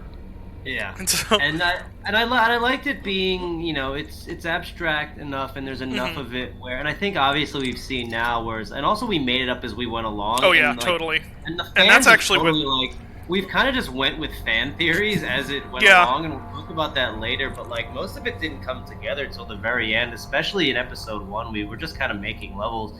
But then as 2 and 3 episodes came along, we really started to figure out what we were doing. And obviously the parallels are really obvious, you know, Half-Life and stuff like that. We do a lot of the obvious things. Hey, there's a dope fish. Yeah. But we wanted to have this nice mix of, okay, there's a story here. There's enough of it to keep you going, right? To be like, I want to know, who is this voice that's talking to me? What's going on? Who is this cult? Why is the military here? Like, just, and then putting those, you know, the Doom style episode ending screens at the end, which I love those. It'd just be like, okay, I want to, you know, keep going. It's the kind of game where, you know, it's not just like you're playing levels to play them. You keep going. And I think a lot of people I've seen with Dusk, especially since you could blow through it in about, you know, 4 to 6 to 8 hours, is they want to keep going. They at least, you know, I've never seen anybody not play through a whole episode when they play the game. Yeah. You know, it's not one of those games where you just play a few levels and put it down because it's just, you know, playing it for catharsis. You play it because it has a story. But then we've got endless mode and stuff like that for people who just want to bounce around and shoot stuff. Yeah. So a couple of things in here. So speaking of story, I had an entirely different story written for Dusk that almost all of which is not in the game. The only remnant of that, or one of the only remnants of that, is you picking up treasure for morale. And that's because originally there was this big, like, sort of alternate reality thing of this being this whole place you're in being something kind of similar to the Zone in Stalker. This text right here is another remnant of that, because originally the idea was the big main bad guy that you face at the end is actually sort of a, like, the space of Dusk, like, you know, the town and everything like that, is actually like a living entity. Like, all these levels you're going through are just sort of this, like, abstract living entity, and at the end you face that somehow. This is the only remnant of that. Of course, that didn't end up being the case at all. What do they call it? The turtle? What is that? Oh, you mean the turtle with the world on its back? Yeah. Sort of that. It was more like mind. Riffing on the idea that is also kind of in Stalker of, like, the Zone itself being a living thing. Yeah. It was kind of going to be that, but we didn't end up going in that direction. I also wanted to point out that, again, this color scheme here works a lot better with limited palette on, because then you're getting, like, these little bits of purple here when you go from orange to blue. You get that really nice, deeply saturated contrast between the orange and the blue, stuff like that. What I'm saying is, if you've never played Dusk with limited palette on, at least try episode 1 with limited palette on to see. Yep. Okay, I have the blue key now, so, right, more combat again. More combat? Yeah, we haven't picked out a multiplayer yet. Yeah. Yeah, come on! Put me in multiplayer, do it now! Oh, there was a question. Hold on, there were a couple. How does the lore tie into the comic? The comic is canon. Yeah, so the comic's basically it's based on the game. So we were sending Jacob stuff as early as possible, and he's still working on it to finish, like, off the rest of the game within the comic. So we're just gonna update it for free, and eventually we're gonna print it in, like, in a real, like, graphic novel, like, book. Yeah. It'd And be someone really cool. Sorry. When we finally do a big box version. Yeah, which I can't wait for. Someone also asked, how did the rotating weapons thing come about? Dave always in actually, inadvertently, because I thought that since you're not reloading in Dusk, but people are going to be pressing R automatically, I was like, it should do something cool. Why doesn't it do something kind of like in the Rise of the Triad remake, this game that I like, where weapons, Oh, God, you know... but I forced them to do it in that game. Too. Yeah. If any game where you have infinite ammo, you should be able to reload just because it's stupid and fun. Now, People Dave, still if I think- remember correctly, wasn't the story... Oh, by the way, you can destroy all these boxes for no reason. Wasn't the story behind that you did have reloading originally in there, but it sucked? And so you guys took it out, but just... Yeah, well, in whatchamacallit, so the original doesn't, obviously, right? No, And yeah. then with the pistol, you always had infinite ammo for pistols and your MP40. But like people hit R anyway, and we're like, why not just make reload animations? And I loved, and two of the coolest reload animations, and people still talk about them, which I think is cool. The dual pistol animation. Which Oh, we it's so based good, on- yeah. We based on I remember that shot in the original Rise of the Triad trailer, which is just me jumping over a pit of spikes. And it's one of the reloading. best shots! And It's because so we didn't have good! any enemies then. And we Yeah. didn't have, we made so much shit in that trailer. Me and Fred made it like the night before QuakeCon in our hotel room. And we had no enemies, there was no AI, so I just had to like, what's cool? I was like, let me jump over that pit of spikes and do the reload. And everybody saw that, they're like, oh, that's so sick. It's stuck in my mind, like, Yeah. seeing that. I was, by the way, I was a big Rise of the Triad 13 fanboy. Yeah, Even I though love it's a that. super janky game and Oh, stuff. yeah. I think Civi said it the best. Like, it's janky as fuck, but its heart's in the right place. Yeah. It was the first game we ever made. We didn't know what the fuck we were doing. We just make mods before. Like, we'll just build this like a giant mod. It'll run fine, whatever. 7,000 draw calls in one scene. The performance will be fine. It's right. Unreal Engine 3. Narrator, it was not. Whatever. Well, maybe one day we'll go back and fix it. Who knows? Yeah, that'd be Yaniv did that reload animation, didn't it? Who was it? No, it was the Russian kid, Daniil. Oh yeah, Daniil. That's Yeah, right. Daniil. Okay. We seal of approval. All the animations in Rise of the Triad were done by a 16-year-old Russian kid. Wow, Named really? Daniil, which is he's pretty good, and it was all hand keyed too. And I remember it was that, and then the MP40 one, because we didn't do a traditional MP40. It's like flipped sideways. And we're like, how do we reload this? And somebody had the idea, it might have been me, to have two magazines taped together. And I was like, well, let's do it where if you reload it the first time, you flip them, and then the second time you just throw it away, and a new one just pops out magically. Yeah. And they did it. And like in hindsight, I'm like, wow, that is the feature creepiest, produceriest bullshit that you can ask for. Oh It's my so God. cool, though. It was worth like, it. I should have been asking to like make the game run better. Also, I wasn't the producer of the game. I was like the marketing guy who just happened to Oh, be, really? like, I thought you were a producer. No, I was investor and marketing PR dude. Yeah. But also because I was like the main investor, obviously I had a lot of say, and it kind of just turned out being like this the direction, which is why it's so all over the place, was like a mix between me, Fred, and Terry, and then like Hijazi and some of the level guys, and Leon, obviously. There was everybody. That's one of those projects where like everyone was a lead.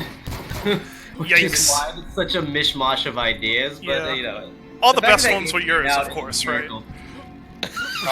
All the best ones were What'd you yours, say? of course, right? Yeah, turn on the machine. I was gonna tell you to do that. Yeah, Yeah. little bits of this is you know, I think the interactive parts of Dusk kind of went by the wayside once Oh, it's so immersive. I'm so Yeah. immersed. once we got into the later episodes, but Oh, careful with that. there's That's you know where still Dave little does bits it. of, and this will hurt you. Hey! This will technically hurt enemies too. Hold on, a couple questions here. Why every gun has its purpose, so why are the pistols underpowered? Because it's a retro FPS. Yeah, the pistols are great. Light probes. No, I did not use light probes. Someone asked if all the lighting is baked, did you use light probes? No, I hacked together the jankiest lighting solution for dynamic things ever, which essentially just every object in Dusk uses, or every dynamic object uses Unity's standard shader, and I basically just had a system where these, this array of, like, this array of light points and distances was made, and any dynamic object would find the closest one and adopt its light setting. Because I tried light probes and they sucked. I think they were kind of even broken at that point in that version of Unity. And they also didn't really look that authentic to me. And so I was like, I'll just do this thing, I guess. What is... Oh, and also, speaking of light mapping, I talked about it on Twitter with the whole screenshot thread, but there was this one light mapping issue I ran into that was a nightmare, an absolute nightmare. And it turned out to it turned out to have to do with putting stuff in the level at like really extreme coordinates, and I was an idiot and would just do that. And so I think I ended up fixing those issues in every other level except this one. And there's one part at the end I'll point out where there's still the light mapping artifacts in this level, and that kind of... They look like you can kind of pretend that they're just supposed to be, you know, burn marks or something like that, and it's okay, but they don't look that great. So, were there other questions? Why is the soap the best weapon in the game? I talked about that earlier. It's basically just because I thought it was funny to do. Are you looking at the Twitch chat or the YouTube chat? Both. Okay. Yeah, I guess there's... Yeah, let me know if there are any I missed in Twitch chat. Someone said, "Who are you guys?" You know, we're the developers of the game or something. We should put like our little pictures on the screen or whatever.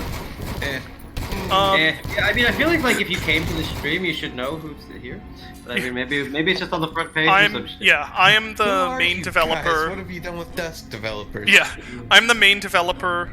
Dave was the co-designer / producer. Andrew was the sound guy / music guy / other things. I remember we redid this lunch because this VO, was yeah. kind of empty originally.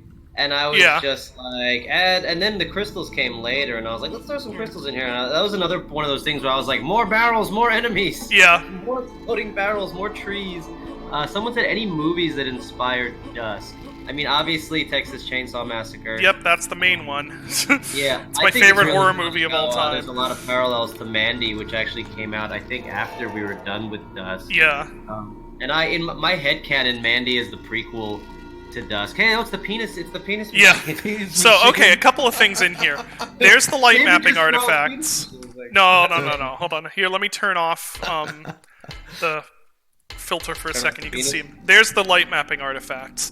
Now, imagine that happening on entire levels, and that was what was going on. It sucked. In this case, it's like you can kind of pretend it's something else, I guess. Now this machine, this is a real machine. This is a real machine in Oil City, Pennsylvania, I think I found. And I photo sourced it badly and put it in the game. And then Dave was like, David, that's a penis. I'm like, well, that's such a penis. It's the most penis-y looking thing I've ever seen, more than a penis. These no trespassing signs, by the way, are... We're working on the Switch port. It's our next thing after the SDK and stuff. Like, it runs on Switch fine. We just haven't had time to actually, like, work on it, because we've been working on all this other stuff, plus Maximum Action and Medieval, all our other games. But yeah, so, like, now, once the SDK is out, which is really soon, hopefully next week, like, we're gonna get the Switch port ready. We'll have it at PAX East again, but then, yeah, sometime next year, and then we gotta work with Nintendo. We might have to change some of the levels to make them easier to get through with, you know, with Switch controller and stuff, you know, maybe like widen some hallways and stuff. But it won't take us too long once Scott and Cam actually start working on it. I forgot to mention that on this soundtrack, I really wanted violin because it's sort of like a rustic. Oh, it's got the scratchy like.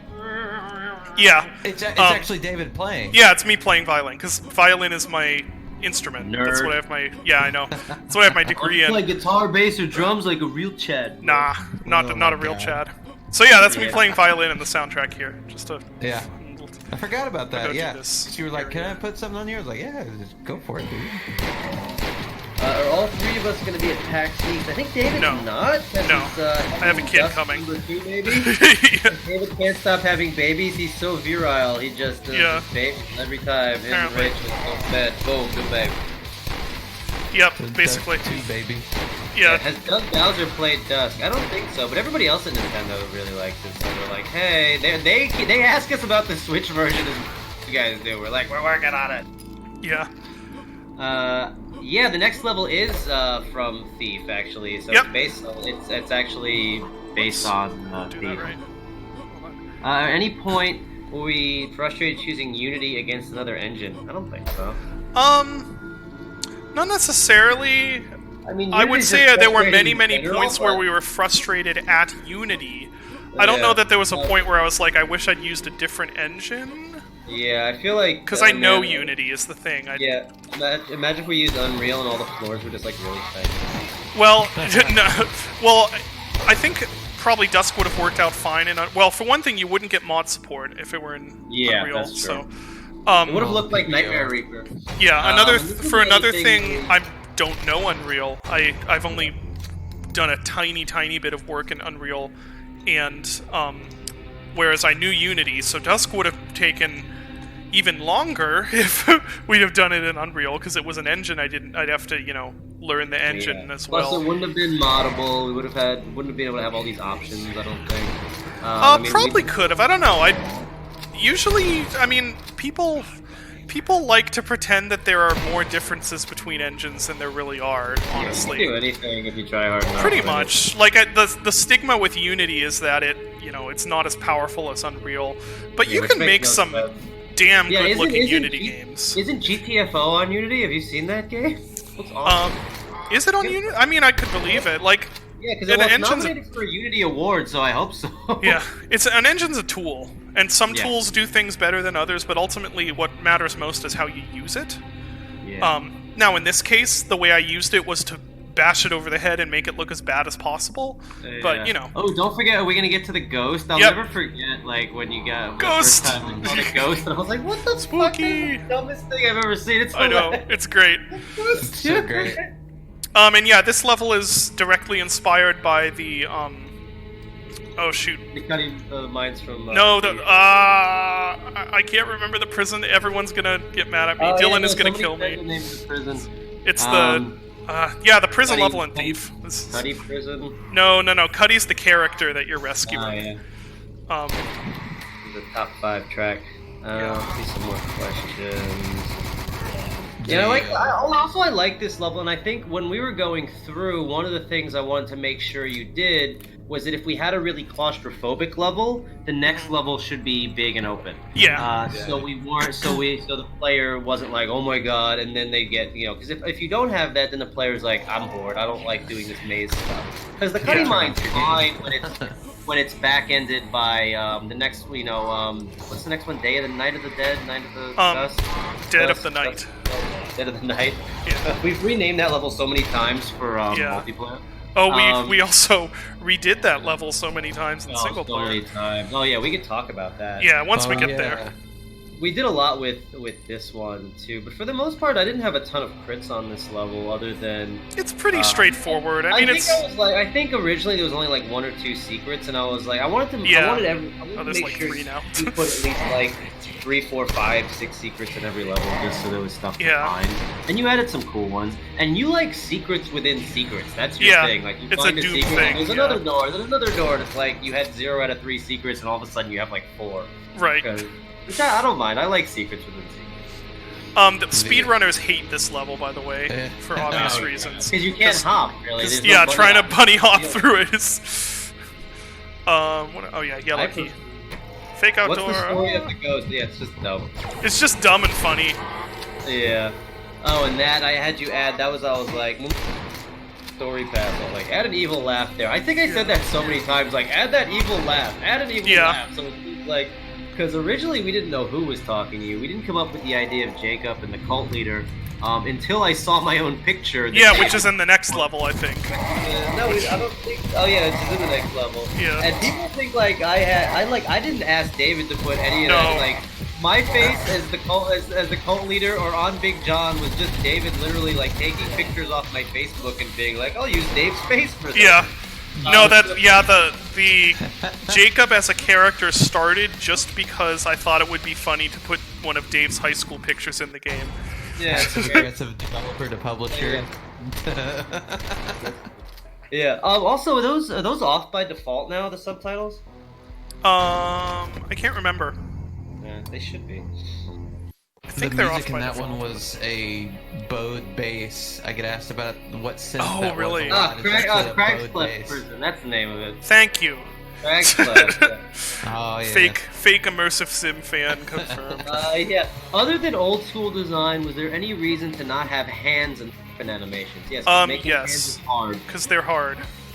And Also, this will is- have hands, however, because it's immersive as fuck. yes.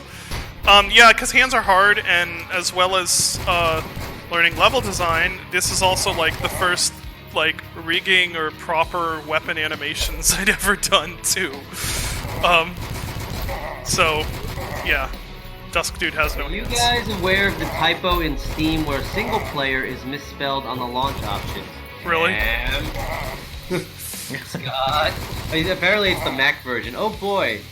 One of the 5 Mac gamers. Thank you. Yes, thank you for buying one of the like 2 copies of Dusk on Mac that we've sold. Can we get a Jacob laugh in chat? Let me drink this coffee real quick. Oh yeah, that's good for your voice. Let me see if I can do it. Well, because you had to pitch it down and the. Yeah. Shit, Yeah. there it is. That was good. Yeah, it's Yeah. good. Yeah, let's just get rid of Sometimes I have this. to pitch it down just a little bit more. You finally lied. Than that. Come I get have to go some. back to the clip. Yeah. My favorite thing is people thinking, and I love the fact. I remember when they first realized that like you made only some scarecrows come to life, and people like the first time they play through. I love just watching them like run up to the scarecrows and be like, oh, and then it does it. I think it was Jim Sterling the first time he played Dusk. I think the only time. The he only played time he's played Oh, no, he Dusk. played the pre-alpha. I don't know if I think he played episode 1 too. Did he? He said he asked me for a Switch code. I'm like, it's not out yet. And he ran up to the scarecrow and it came to life. He's like, that's a scarecrow with a shotgun. Oh my shit, fucking oh. Right. And I was like, that's great. We made Jim Sterling poop himself. Yeah. Oh, a couple stories about the pictures in here.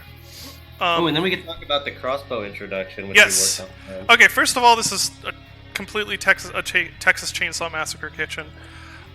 There's our figure with meat. That's just a random picture I drew a few years ago for, I don't know. That's my cat, Zamboni, who has a deformed face, and he is hilarious, and he's a demonic creature. And this is a deer corpse I found while walking in the woods one day. Right on. It's just like, I should take a picture of that for reasons. I should take a picture of this corpse. That head, that's, that part of the picture is also the episode 3 loading screen. It is. But this is how I make games. I guess it's, you could call it found object game development, where it's just like I just make stuff out of this, what resources I can find, and then get told that I'm a terrible texture artist. But that's fine. I kind of am. So. Yeah, well, wait till they see Gloomwood. It's got good textures. Is Yeah. it possible to beat the game without shooting a single bullet like Doom 1? Yes. Yes. You can tap the fist the entire game, even the final boss. There's a second shower. When you made the Duskiversary Steam post, and this house was in the pre-alpha. Yes. Which, yeah. Show Dave that. I don't think he's seen it. Oh, Okay, did you? so- Yeah, Dusk has water physics. What? Yeah, I didn't know this No, either. it's ridiculous. Somebody said when we did start off the post for the SDK, realized first chapter of Half-Life. Yeah, I mean, so you'll be able to, with the first iteration of SDK, you'll be able to load up a lot of levels from stuff like Quake and Half-Life, and you'll be able to play through them with any enemy stuff. Will that be on Steam Workshop? Yeah, I mean, we'll upload like the first level or whatever, and then people can do whatever the hell they want. But yeah, you'll be able to, essentially you could play through the entire Half-Life 1 campaign in Dusk. If you want to, but someone's got to go in there and put all the enemies and triggers and sound files and all that shit. I'll actually talk to Valve and see if we can get like official like crossover for that, because that would be really cool if Valve like, put up a front like, you can play Dusk in Half-Life, and people will be like, what the fuck is Dusk? Wow, you're going way too fast. Okay, so there's a couple things here. First of all, this That's because of how difficult this house was to deal with as far as a model. It just there's a thing there. Oh well. Second of all, this is a good place to kind of show the different types of Dusk textures there are. Because there are a couple of different workflows I used for making Dusk textures. One was just hand drawing them. These boards are hand drawn, and then put through a palette limiter. I actually indexed them to the Quake palette in GIMP, but then made modifications after that, so they're not really the Quake palette. That was just a way to make them kind of look accurate. This right here is a photograph of a barn that I took, and then took that texture into Krita, made it seamless, and did some hand editing on it. This window is a window from a abandoned house near me that I, just photo sourced. This floor right here is, I think, is this the one that, yeah, this is, I think this is, the photo was from an old spring house that's now burnt down. I took a picture of the floor.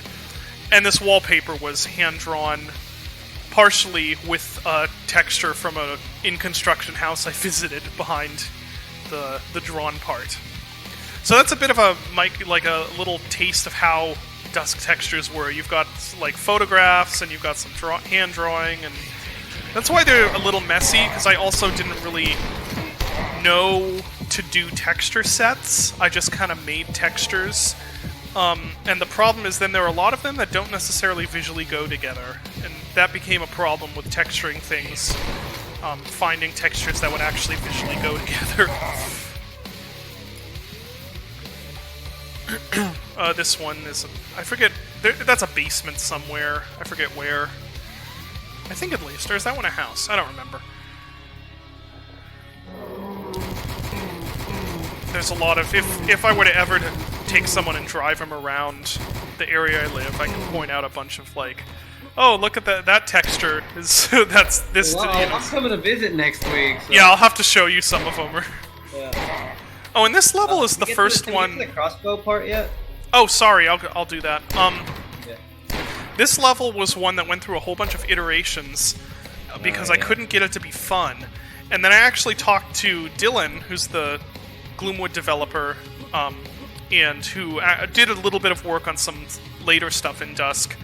And I was like, I can't get this level to be fun. What do I do? And he's like, whenever I have trouble with a level, I just add verticality. So I'm like, okay, add silos, add jump pads. And it turned out to be really fun, actually. I think this is one of the most fun combat encounters at this point in the game. Because you're just bouncing around and, like, you know. Yeah, I remember originally that we tried a thing where it was going to be, like, you just have an enemy count, and you just have to kill, like, 100 enemies, and then the door progress. Yeah, which happened later in the game. Yeah, so, and then we tried to introduce the crossbow here, and then I was like, okay, then we have to show you how the crossbow works. So I'm like, just put like 10 mages in a row. Yeah. And let you shoot through them. Yeah.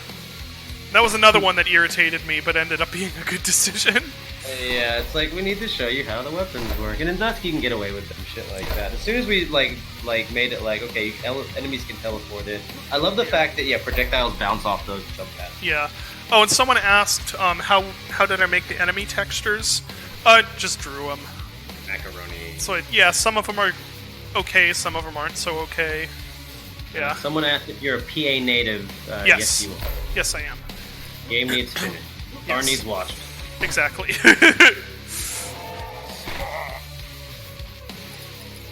And there's way too much ammo in episode 1, honestly.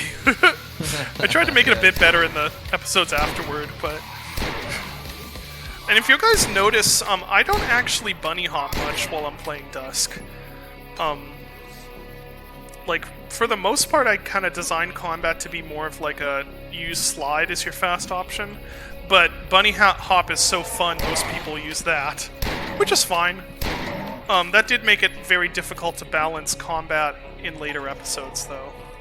Hey, there's a young Austria around the corner. Yeah. Oh yeah, and this is the Have you picture. guys shot any real guns, and did they affect any design sound? Yeah. Yeah. Well, I think Andrew and I actually have a bit of a disagreement about how to do gun sounds. Because yeah, there's your way you got into the level right there. Yeah, I'm turning back now. I make them clip a little bit at the beginning. I think I did it a bit too much in Dusk. But yeah, that was one of the back and forth things we did with gun sounds. Is like they originally clipped way too much, and Andrew's like, "This is no good," and so he changed them. And then I'm like, "But now they don't clip enough," and so I changed them. And yeah, I like some people like really realistic gun sounds. I just like whatever sounds big and booming. well, realistic gun sounds don't end up sounding right in game because realistically firing a gun, like Battlefield or Arma or whatever. Yeah. Anyway, so there's my high school yearbook. Yeah, this is Dave's high school yearbook photo that he posted on Facebook, and I'm like, ha ha ha, I'm going to take that and put it in the game. And yeah, that's my high school. That's my senior year high school. Yeah. Photo appearance, and I remember I saw that, and I was like, "What the fuck?" I took a picture, and it becomes such a thing, and that's kind of how Jacob came along, and that's obviously a reference to Silence of the Lambs. Another great horror movie. Oh yeah. But yeah, as far as gun sounds go, if you make them sound realistic, they're actually not going to sound realistic, because firing a gun in real life has a lot more like eardrum impact than the sounds in a video game can reproduce. That's why a lot of games tend to make them way bassier than they actually are in real life, because that helps them. But it feels good to shoot them. Yeah, that's what's most important, possibly. Boom. This area of the game was, or this. This was also in the pre-alpha, wasn't This it? was this was in the E3 demo that never got used. Oh my, yeah, oh god. Yeah, which is in the this goodies area- folder, by the way, if you ever want to check that out. There's a lot of stuff in the goodies folder. Yeah, New Blood Occult. I don't know. Depends who you ask. Buy stuff. yeah. And then we get to the Duke Brothers, which were also in that demo, right? Or were they in the pre-alpha? They were in the pre-alpha. They were in the pre-alpha. Now I gotta ask Dave, what was the Duke brothers referencing? Nothing. Well, Duke's a Hazard. Okay. Yeah, you know, because I was like, well, what's the name of some, you know, like, what would the names of some backwood redneck brothers be? And I was like, the Duke Boys. So it's because the Duke Brothers. I thought it was a Duke Nukem reference, and we have this running argument about whether the mages are KKK members or not. Yeah, no, And- yeah, no, yeah. And then someone was like, "Is that about David Duke?" Yeah, And I was exactly. Like, I'm like, whoops, no. I was like, is it, Dave? Yeah, Did I mean, you? obviously they're supposed to look like Clan, but no, they're not actually. But then no, it had nothing to do with David Duke. No, for me it was the Duke's the Hatcher brothers, the Duke boys. That's sort of what I thought, but Yeah, no, and then and then someone was like, "Oh, it's Duke Nukem." I'm like, how does this have anything to do with Duke Nukem? well, I thought it was The Duke first time Nukem he because added homing fireballs. Yeah. Which would later be the attack of the Red Mages, which were like the, you know, I wanted to have upgraded, you know, so how in Doom and stuff you've got like the, you know, the shotgunners and the chain gunners and stuff. And, you know, it's just kind of, I love the idea of having just like a recolored enemy that's a little bigger with a different attack, because it's Yeah. sort of like that stuff. it's also a good way to reuse assets. Yeah, add We should- variety. We should have had him say a Duke Nukem line. Jacob say a Duke Nukem line after you kill him. I wanted him to say, you don't know, I wanted, don't Blow you it out your ass. I know. I wanted him to say before you fought him. I wanted him to go, "Let's rock," and you were like, "No, that's too corny. I don't like that." I was like, Oh yeah, that's right. Yeah, no, I do remember Then that. he does that little soliloquy like, "Oh, you finally arrived," and I wanted the camera to pan to him, and he turns around, and it's the only time you see his mouth move, and he would have gone, "Let's rock," and then the fucking fight starts on top of your head, and you're like, "No, that's so stupid." I'm like, Yeah. "Okay," and I was like, "Fine." So this code here, this is the first button code from Duke Nukem 3D. That's right, yeah. Another thing is, here we go back to me struggling to between abstract or realistic design. Made this room, put the Duke brothers in it. Close to releasing the game, Dave was suddenly like, "Hold on a second. This is the Sanctum of the Worthy. Why is the Sanctum of the Worthy a crappy garage?" I'm like, "I don't know." And so I have somewhere, probably still on Trello, just like make Sanctum of the Worthy look less like a crappy garage, but I never did it. I was just like, I don't care. I just want this game out. The Sanctum of the Worthy looks like a shitty garage. I'm like, I don't know. That's a good point, but Oh, the teleporter's right before you leave. yeah, the those are all there so you teleporter. can go backtrack Oh, if you want to. I should have gotten some of the secrets. Oh well, Yeah. that's fine. All right, through the gate. This is another one that I know. Oh, this level, man. This Yes. level kind of sort of still sucks. I think it's okay, but yeah, it's not the best one in the Originally, there was episode so for sure. much, like, and basically we made half the level optional because it was just, Yeah. big, the backtracking and the navigation, and it became it's such a big level. Yeah. This area here, I think, Dave, you wanted me to pretty it up, but I really like it like this because it looks like E2M2 or yeah, E2M2. What's the hand picking one do? Again, Slough of Despair, I think, right? Oh. Jeez. I feel bad. I'm bad at remembering level This names. whole area's got a very like Dark Forces type feel. Like, Oh, it that ain't, too. Yeah, you're right. That's what I was thinking. I like and the atmosphere it has. I know that it's. because it was so empty, and I was like, Yeah. rocks and farm equipment. Now, I'm like Mr. Everybody knows I'm like crazy Slough of OCD. Despair. I'm big Yeah. on- Yeah. I'm big on set dressing, so like whenever I see like an empty area, I'm like, put stuff. Yeah. And Yeah, I so know there's this area farm is still equipment. fairly empty looking, but I do like Yeah. the feel it has. It feels very era authentic to me. That feeling of just like Yeah. barren openness, which I like. I don't know if maybe Terra Fusion doesn't agree. I don't know. I don't really check what they say. All right. I'm struggling to remember how to do that. I think I have to go get the red key down here, right? Oh, pro tip. Ah, did I get him? Yes. Fire is this deadly against scarecrows. Yeah, as it should be. Yeah. Thanks you guys for the great game. Kept me entertained. Yeah, we get lost. We're not lost. This whole area with the pagoda or whatever. Weird abstract building.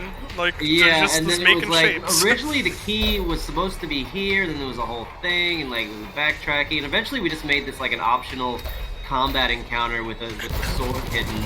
Yeah. Down there. Is that the first time you can get the sword? No, you can get it in Rachel's secret, but Ah, yeah. Well, Rachel's secret doesn't count. You can get No, it anything. doesn't count. Secret. That's like super secret. this is So I the think first it's the official time we actually like give you the sword, and a pretty I straightforward. had fun set dressing this area before release actually, because I just did like, make it look like guys had gotten eaten by the goats, and Yeah. this one over here I especially liked, where it's like You did this that, guy you had, did that pretty late in the. yeah, in it was the right before iteration. release. I made it so it's like he was crawling to the health pack and didn't make Oh, it. it's the Barney in Half-Life Yeah. that gets cut by the laser. Yep. Spoilers. It's in like the first like 10 minutes of the game. Yeah. That's right. That's optional if I get the yellow key. And here again, this there was a lot It's of. also, you can speedrun this level. I've seen people speedrun this whole level in like 17 seconds, which is nuts. You know, Oh, like really? jump over the wall and everything. Oh yeah, there you can see a little bit of the building we're gonna go into. Yeah. Oh. Yeah. Again, like I said, I wasn't quite as good as secret back there. Wasn't quite as good as making you understand the 3D space. I think this is this is one where. So I just warped behind the red door there. You can just skip it and you automatically telefrag the farm wife or fork maiden. Sorry, back there. Go up in here. Garage filled with barriers. There's the soap. Yeah. Okay. Duke Nukem reference. Because why not?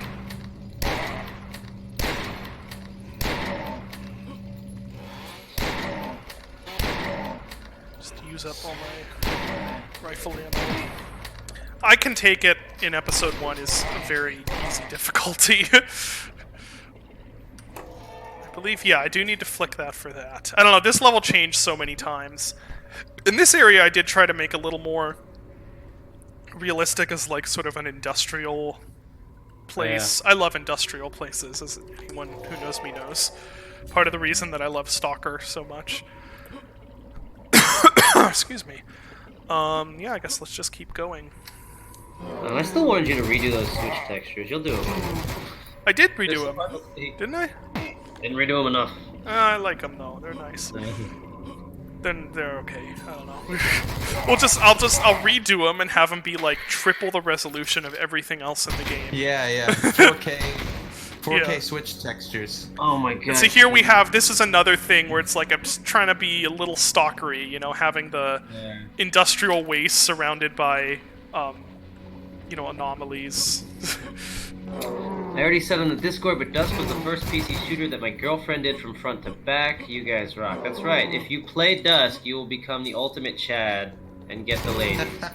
Like Grizzly, who just got engaged because he's the ultimate Dusk fan. So like, if you want, Congratulations. He is the ultimate Dusk if you want to get a sweet gamer girlfriend who will play Dusk, you gotta play Dusk. It's just the rules.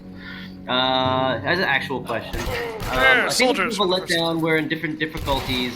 It didn't increase the enemy count. Why? What was the reason Yes, for not doing there is that? a reason behind that. And that's Like we because did in Mid-War stuff. I thought it was very important to make sure that you could change difficulty mid-game.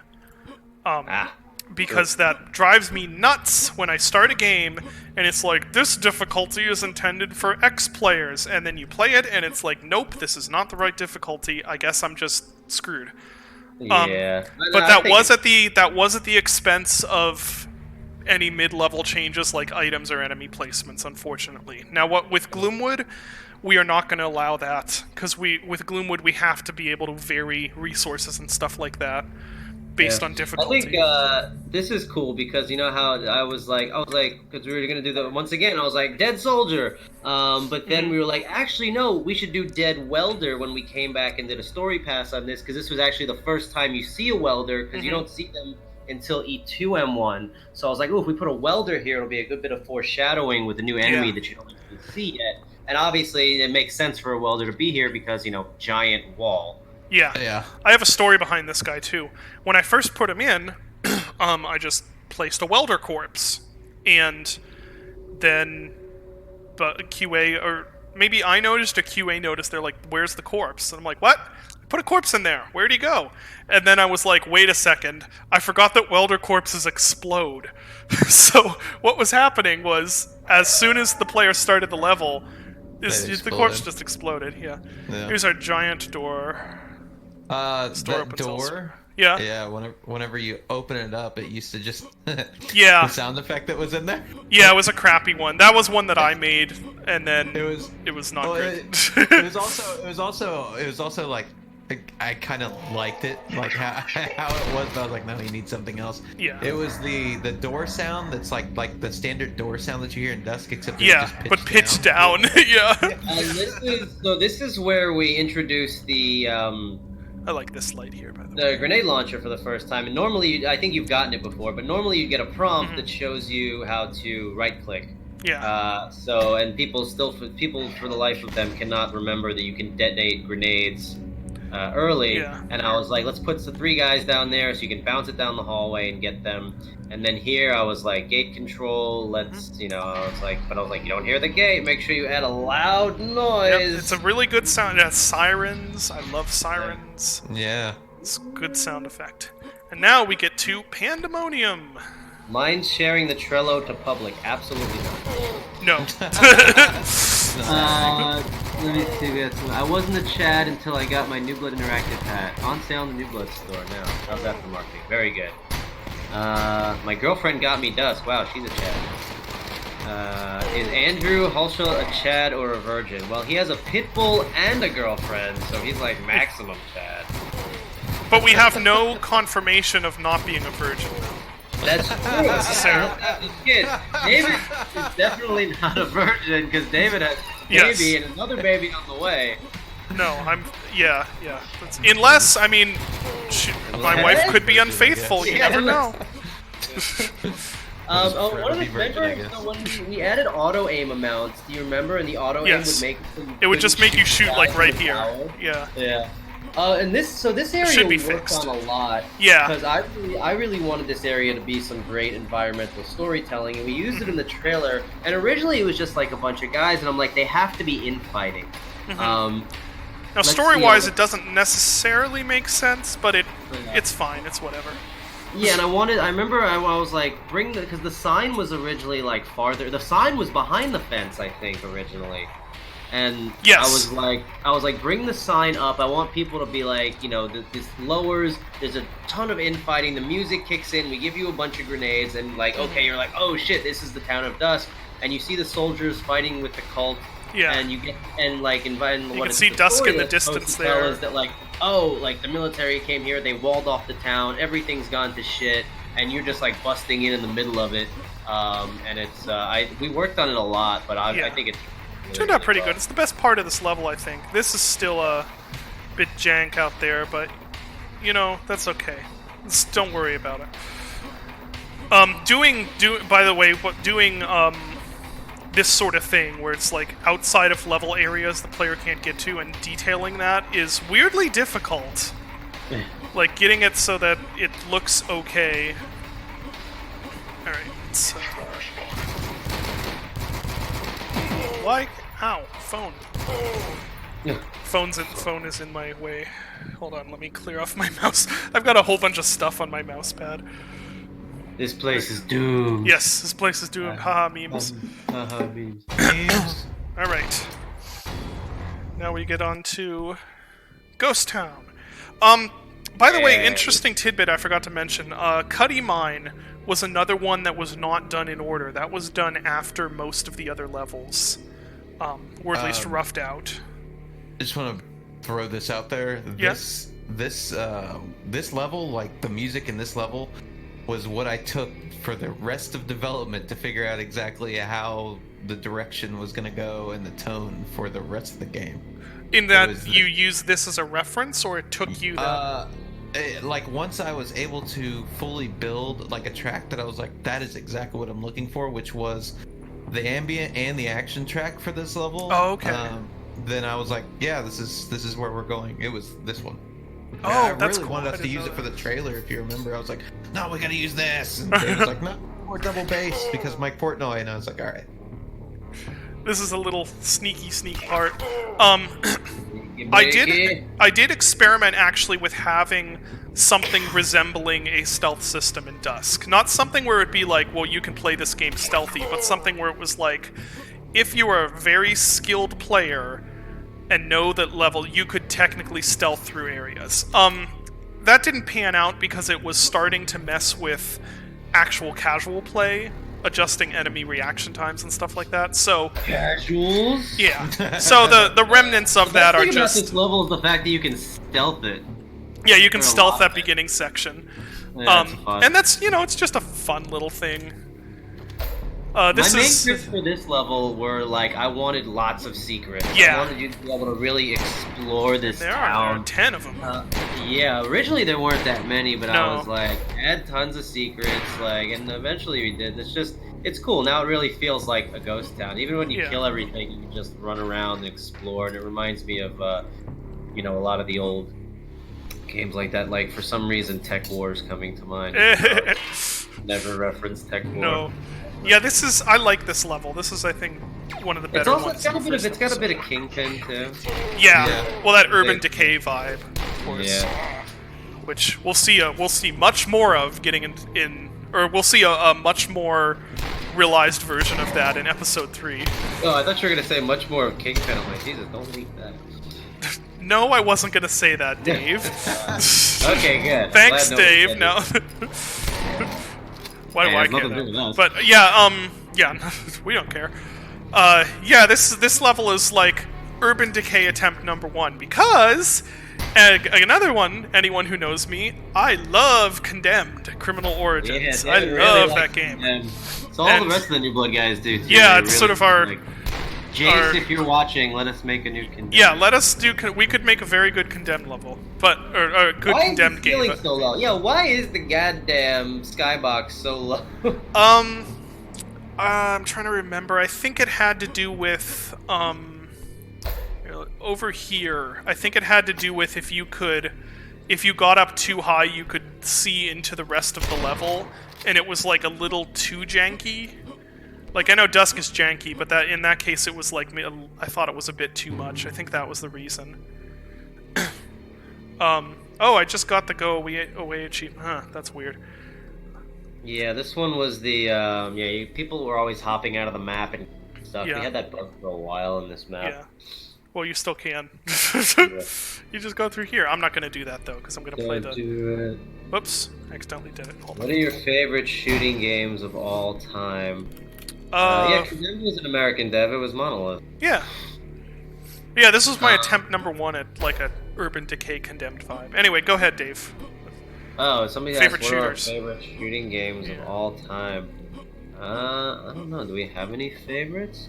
I mean, obviously, I have a special Rise of the Triads, a special place in my heart. Yeah. I don't know. Favorite of all time. Do I have any actual like real favorites? Nah. They're all. I like them all. For me, I'll list some, and I'm probably gonna miss some of them, but I'd say, like, you know, Doom, I do like Quake. I like Doom a bit more, actually. Yeah, same. I'd say I like Doom. I love Doom 1. I famously dislike Doom 2 and Right. the Super Shotgun, and everyone thinks I'm like, what? Right. I never liked it. I'm a Doom episode 1 to 3 single shotgun guy, and I think I always will be. Doom 1, Blood, Fear, Serious Sam, The First Encounter, Stalker, Cryostasis, depends on whether we count things like System Shock 2 and Deus Ex as first-person shooters or immersive sims, I guess. FPS RPG is what I called them. Right. I like a lot of FPSs. Those are, like, kind of the timeless ones, I think. Dusk when? I don't know. Nah. HDM guys gotta make it. He's actually Yeah. working on some other stuff for us eventually, so who I knows? think my list would be pretty much David's as well. Yeah, there's a lot that I like. Half-Life would be on there, I guess. Return to Castle Wolfenstein. Oh yeah, that's a good one. Oh, yeah. Best Wolfenstein game, in my opinion. Yeah, that's certainly not the new one. Well, bad take time. I don't like any of the new ones. To be honest. Not even What? The old Old Blood? Blood? No, well, it's not that I hate it. I just find it Not kind of even Old boring. Blood? Oh man, I thought the first Wolf reboot I thought was awesome. I just love what they've done with BJ. I mean, that is cool. Yeah, I mean the story and stuff is cool. I just don't find. Oh no, the playing story it kinda was boring. cool. I don't know. Wolfenstein 2 kind of jumped the shark back. Well, I the didn't snake play that, The yeah. shark. Random story. This right here, this building that I'm going in, this is based on a real-life abandoned incinerator in the town near me that we explored. It is a creepy place. It goes down like 3 levels like this, and it just You gets. explored it? Yeah, it's really cool. It Did just you get gets like like. a flashlight and literally like just go Yeah. down the thing? Yeah. Oh man, I'm flying out there and we're gonna go do that again. Yeah, I think it's still open. Like, it's honestly, like, it's I'll not be there locked next or anything. week. so. Come visit. We're going to check out the new office space. Yeah. Someone said, how long Oh, is the I stream didn't- going to go? Till we beat the game, so probably for another 4-ish hours. Till we beat the game until my voice gives out. Pretty much. Yeah, Yeah, I mean, if we have to, we can finish a different day too, but I think we can get through the game. How do you feel about the executions and enemies dropping resources in Doom 2016? I think Oh. it makes the game a bit boring. I have Doom opinions, 2016 just fucking mash through everything. It's great. They do a lot more of that in Eternal, where you've got to do a different thing to get a different Oh my resource. God. It's a lot more management stuff. So we'll see how that goes. Eternal's got like so much going on. We'll have to see how that goes. I'm Yeah. glad they're taking their time with it because I don't have time to play that shit right now. Yeah, I know, right? And hopefully there'll be some Dusk Easter eggs in Doom Eternal because we've got a bunch That'd of be friends in the software. Yeah.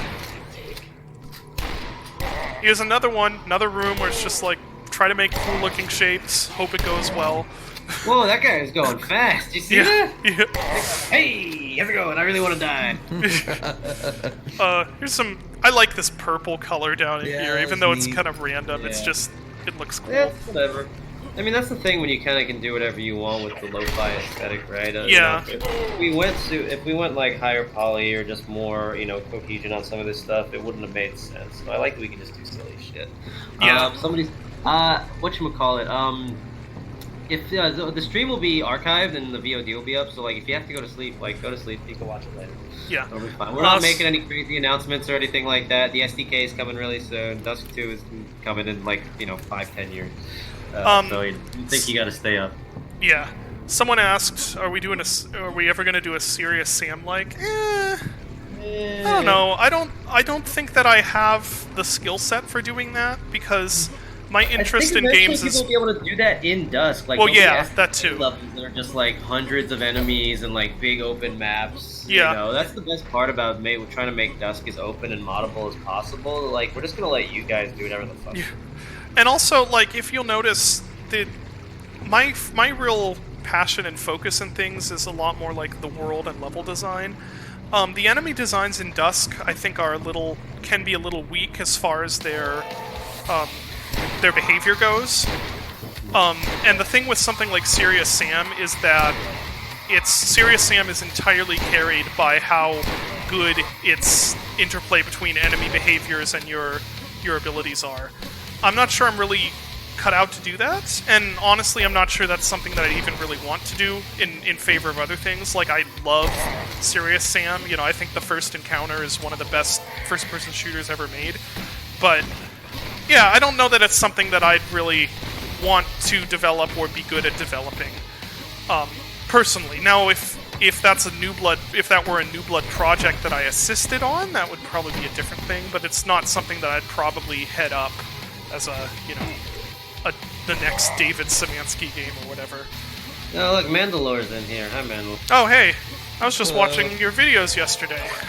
Don't tell him Fear you 2. Boy, Fear 2, huh? That's a game that exists. That's a game. It's such a disappointment as a Fear How game. much time does it take to balance all the levels for an intruder? Well, I think the point is the fact that once we realized we wanted to balance the game, and this is a thing that I do as a producer, I only play our games on medium and intruder mode or warrior mode or whatever, so axe start, pistol start, whatever. And that's how I go through and do crits for difficulty, and I consider anything harder or easier up to the player. But I want if we balance the game, what I found is if we balance the game around, medium and intruder or pistol start mode, the rest of the difficulties tend to just balance themselves out. The players can make it as hard or as easy as they want. Yeah, some people think Dusk, hard is too easy. Some think medium is too hard. And when you have people that think that, where it's like, oh, it's too easy, oh, it's too hard, that means you're usually about right. You've kind of gotten it in the middle. Yeah. So wait, sorry, go ahead. Go ahead. All the levels were designed by, like, all the ammo placements and stuff were done for intruder mode. That's actually why there ends up being too much ammo in episode 1, because I didn't really know that quite the right here, I'll go get that. I didn't know quite the right balance to do between like making it, so yeah, that's how it was balanced for intruder mode. That's literally how the levels were made. Intruder mode wasn't a thing until we were like way into development, right? I don't even remember. I'd always intended for it to be a thing. Yeah. Did I hear you right, Dave? Did you say that you go through each map with like just the pistol or the axe? Like. No. Start with that. So pistol start or axe start. Okay. Okay. Mode is. And that's the way I did both Dusk and Medieval, and I would do any retro FPS because it helps to. I think it balances difficulty for everything else. Well, I think a Medieval also has a better difficulty balance than Dusk. Yeah, and a Medieval also has enemies and all kinds of stuff like that. Well, see, here's the thing. Here's the difference between Dusk and a Medieval. A Medieval is created by two guys who know what they're doing. Dusk is created by... Dusk's development process was essentially just... I like to describe it as that Futurama cut where it goes from the ship crashing to just like... or the ship to just like Bender and Fry running around screaming with their hands in the air, not knowing what they're doing. That's what Dusk development was. Just like... Forgot about the Thief reboot? Yeah, everybody else did too. Yeah, we don't talk about that. Yeah. I did a panel with Warren Spector once where I said someone should really reboot Thief. This was after the reboot came out. Oh, Well, he didn't care. He didn't have anything to do with it. yeah.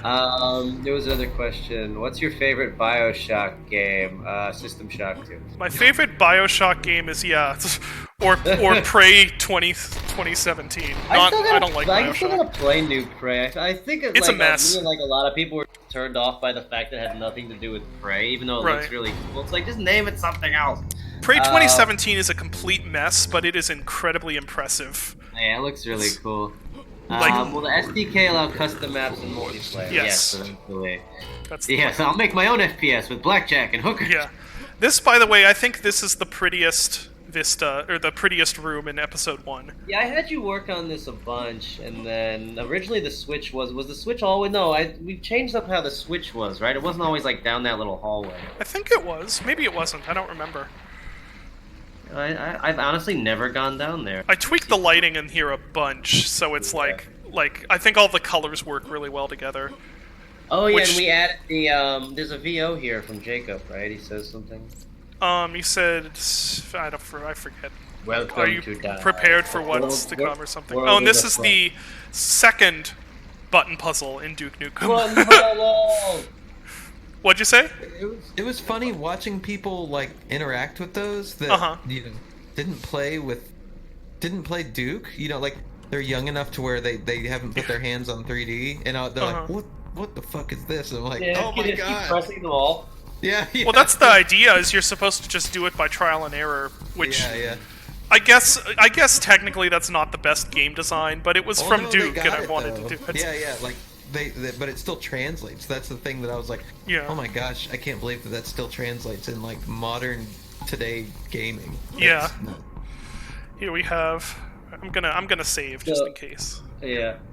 So this is so when we went back into the past, originally there weren't scientists there because the scientists didn't exist yet. Yeah. And there wasn't that green Nargle energy. Back Yeah. and trying to make the game cohesive, we're like, this is a really good place to introduce enemies again that you don't see yet. It would make a lot of sense to have scientists here once we had scientists.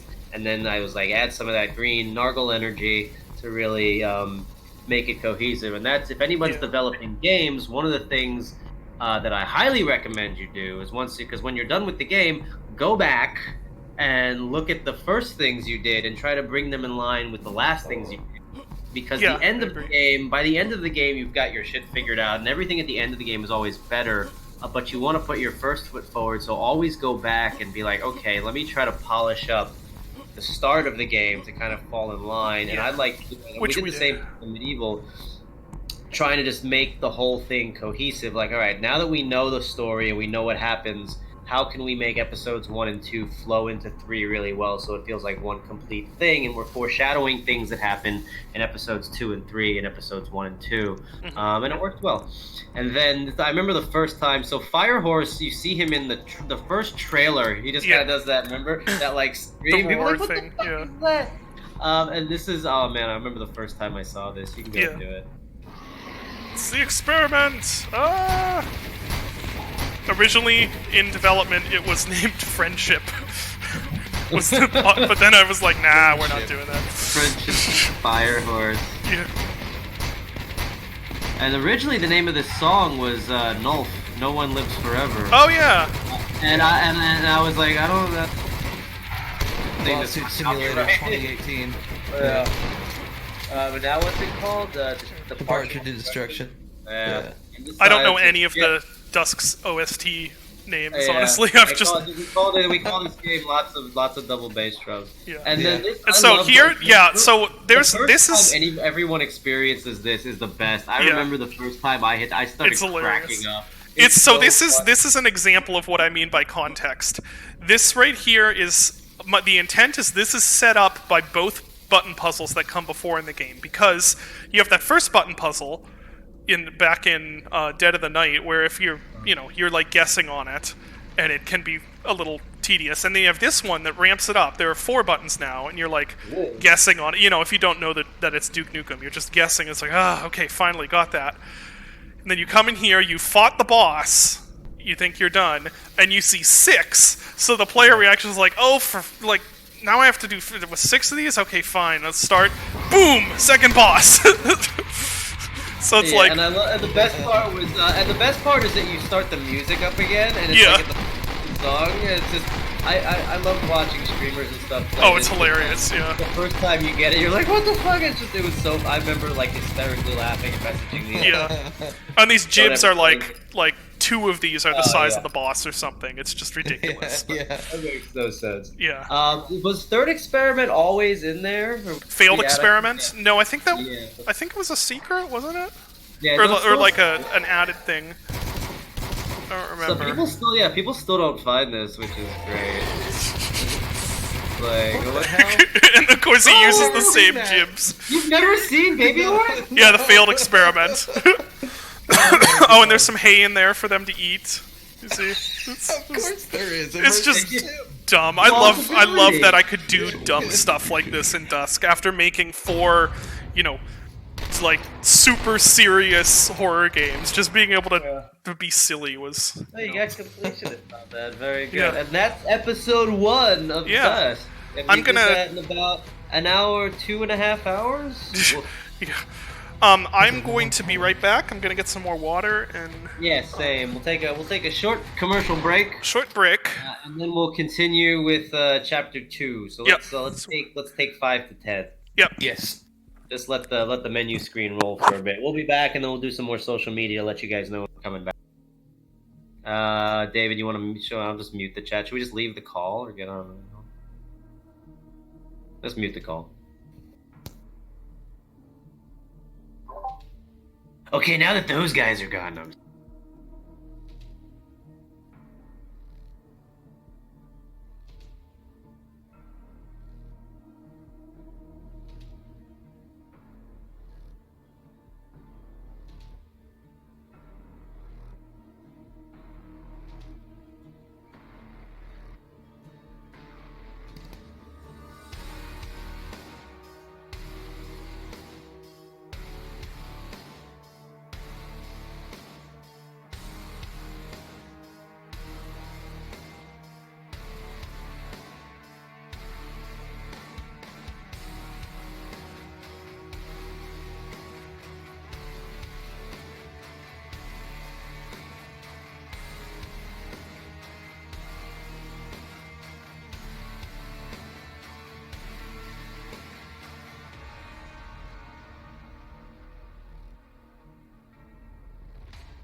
Well, they haven't come back yet.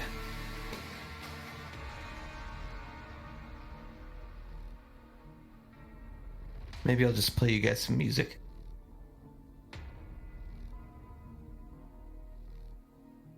Let me see if I can hook my synth up here.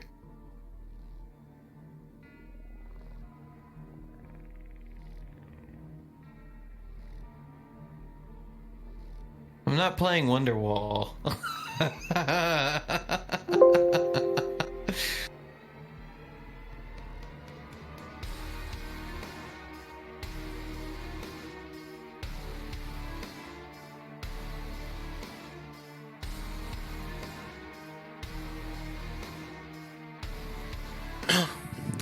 Hello, I am back.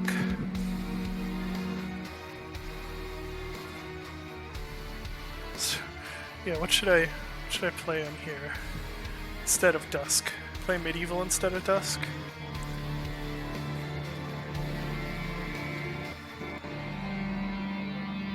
What's happening? Wait. It's just minimized for a second. But Okay. are you back? Oh, Apparently, They're back. Don't show any porn. I don't have any. Get kicked off Twitch. I'm trying to figure out how to. Apparently, chat for Twitch was not updating for me. Really? Oh, it's updating for me. Yeah, maybe well, I that's had me it up too. in OBS, not in That's fine. We could just. I've been reading out the questions. Okay, that'd be great if you could do that. I do let me have do some- YouTube up. I do have YouTube chat up. Maybe I can. Yeah, Is there a I way to haven't get? been looking at YouTube. Okay, maybe there's. Is there a way to like? Wait, claps? No. Is there a way to do a pop-out chat window? I mean, worst comes to worst, you can probably pull it up on your phone too. That's true. Yeah. You know what sounds Just- good right now? Some tacos. Let's go get some tacos.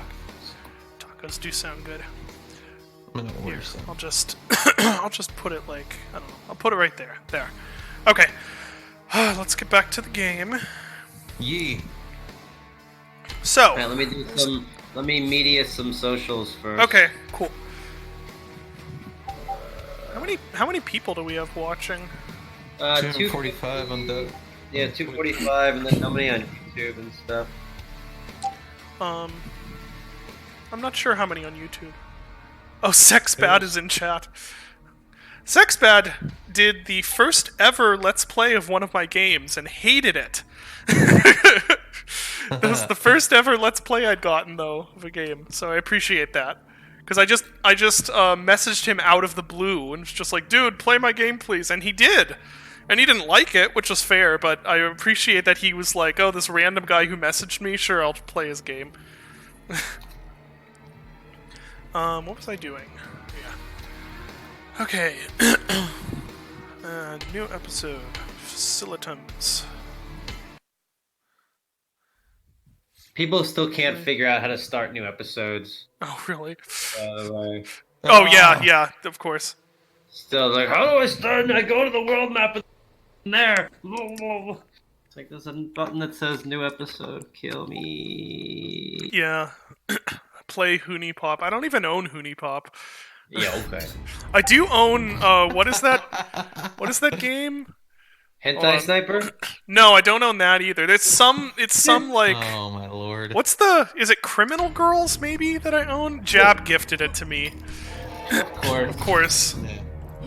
Okay, so episode 1, like I said, was a whole bunch of just guesswork. Just like trying to, like, well, I don't know, maybe this'll work.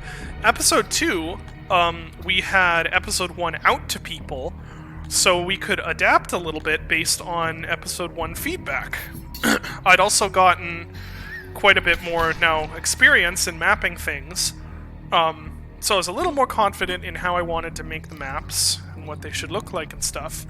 And I think I've had some people say they think episode 2 is the weakest one in the game, which surprises me, because I think there's a fairly large jump in quality between episode 1 and episode 2, and everything except maybe atmosphere. And this I love, because originally you just had the guys and stuff, and you had the guys out there, and I was like, what if there's welders there. Yeah, and they're shooting at you. fireballs at you, and they, and it's like a hail of fireballs that come out and you have to dodge them as you're getting closer and closer to the facility. Yeah. And I think it adds so much, like having all the fireballs coming at you from the distance. Yeah. Oh yeah, limited palette. Yeah, Oh. turn that off, because now this episode was all the lighting and stuff was not designed for that. Because, like I said, the method I used for it was a little bit janky, which means it actually changed the brightness a little bit. So, if you have limited palette on in these episodes, they'll be a bit darker than they're supposed to be. The colors also won't be quite right, like, Neobabble, for instance, looks more yellow than it's supposed to. You know what, though? It's way preferable to turning on Bloom in Dusk. Yeah. Like, I mean, if you're playing this, you can do whatever you want. You're an adult or whatever, but please don't turn on Bloom in Dusk. just please don't do it. Yeah, I think one of the best things they ever did was hide those options in a few sub-menus. Yeah. And just please play the game the intended way. Yeah. I actually like this. Mess with all this stuff, but tea here's delivery. the way it's supposed to look. Hold on one second. I'm getting tea delivered. Thank Ooh. you. Oh, David, how do you get over the blank page when making a new map? Do you just think of a setting like a rundown warehouse and then build around that? Oh gosh, if you can figure out if someone can figure out a 100% of the time solution to that, let me know. I don't know. I mean, all the Dusk maps were done. They were through designed, because that's how Romero did it in Doom, and I'm like, so that's how I'll do it in Dusk.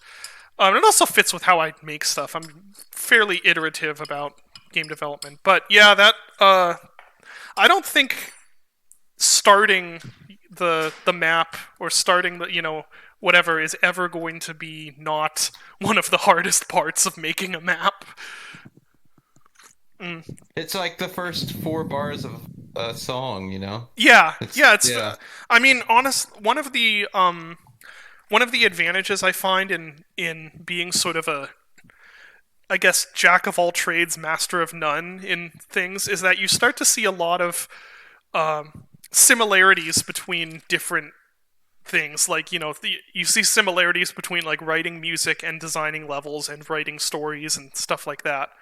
I saw a lot of that during the development cycle that I brought up to you, where it was like, yeah, this is very much like writing music with a band. Yeah. Like, yeah, I agree wholeheartedly. Yeah, they're like those common things about, and which is really cool to see, I think. Yeah. So yeah, this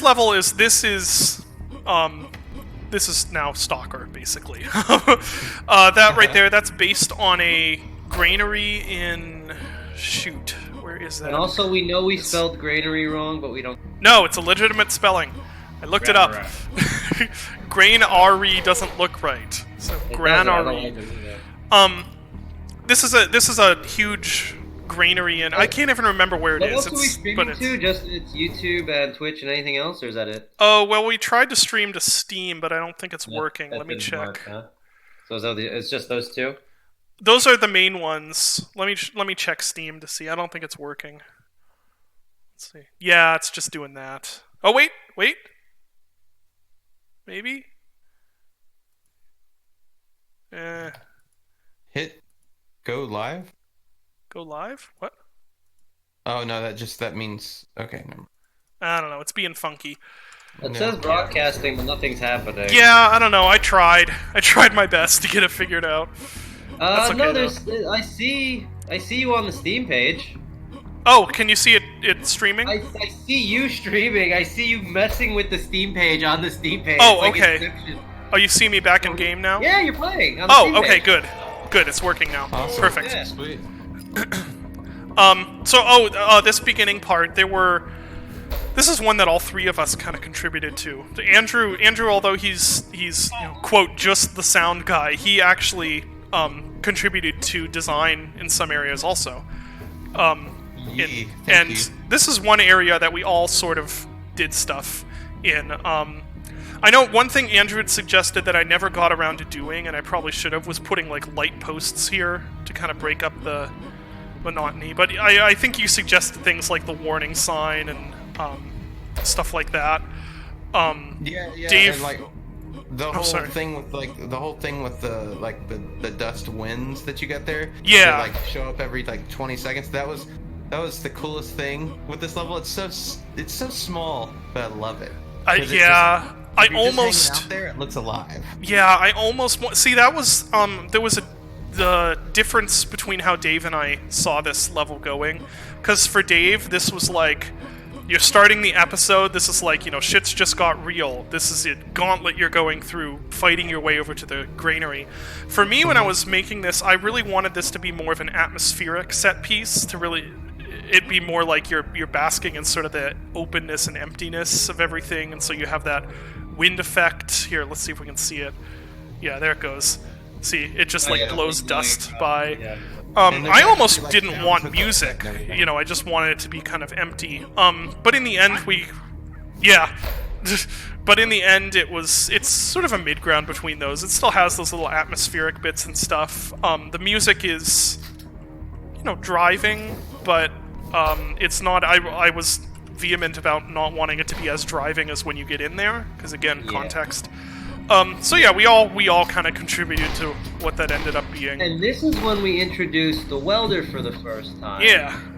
Which I really liked because it took a while. So originally the welders you shot them and they fell over, and I was like, what? No. Yeah. They have flamethrowers, and any enemy in a video game that has a flamethrower has a gas tank on his back, and you can shoot them and then they explode, right? That's just like a video game thing. So I'm like, let's do that. Let's make it.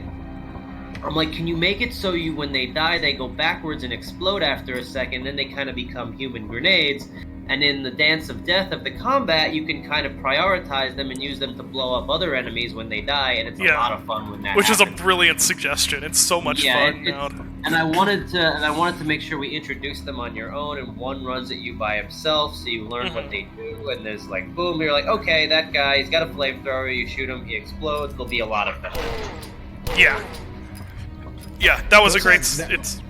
Sorry, go ahead. I like that they die pretty easily too with certain weapons, especially The hunting one-shotting rifle. them with the hunting rifle, and It's then so fun. fly back is just so much fun. It feels so good. That was also the enemy that we were talking earlier about, like having to go back and kind of like retool some of the sounds a little bit.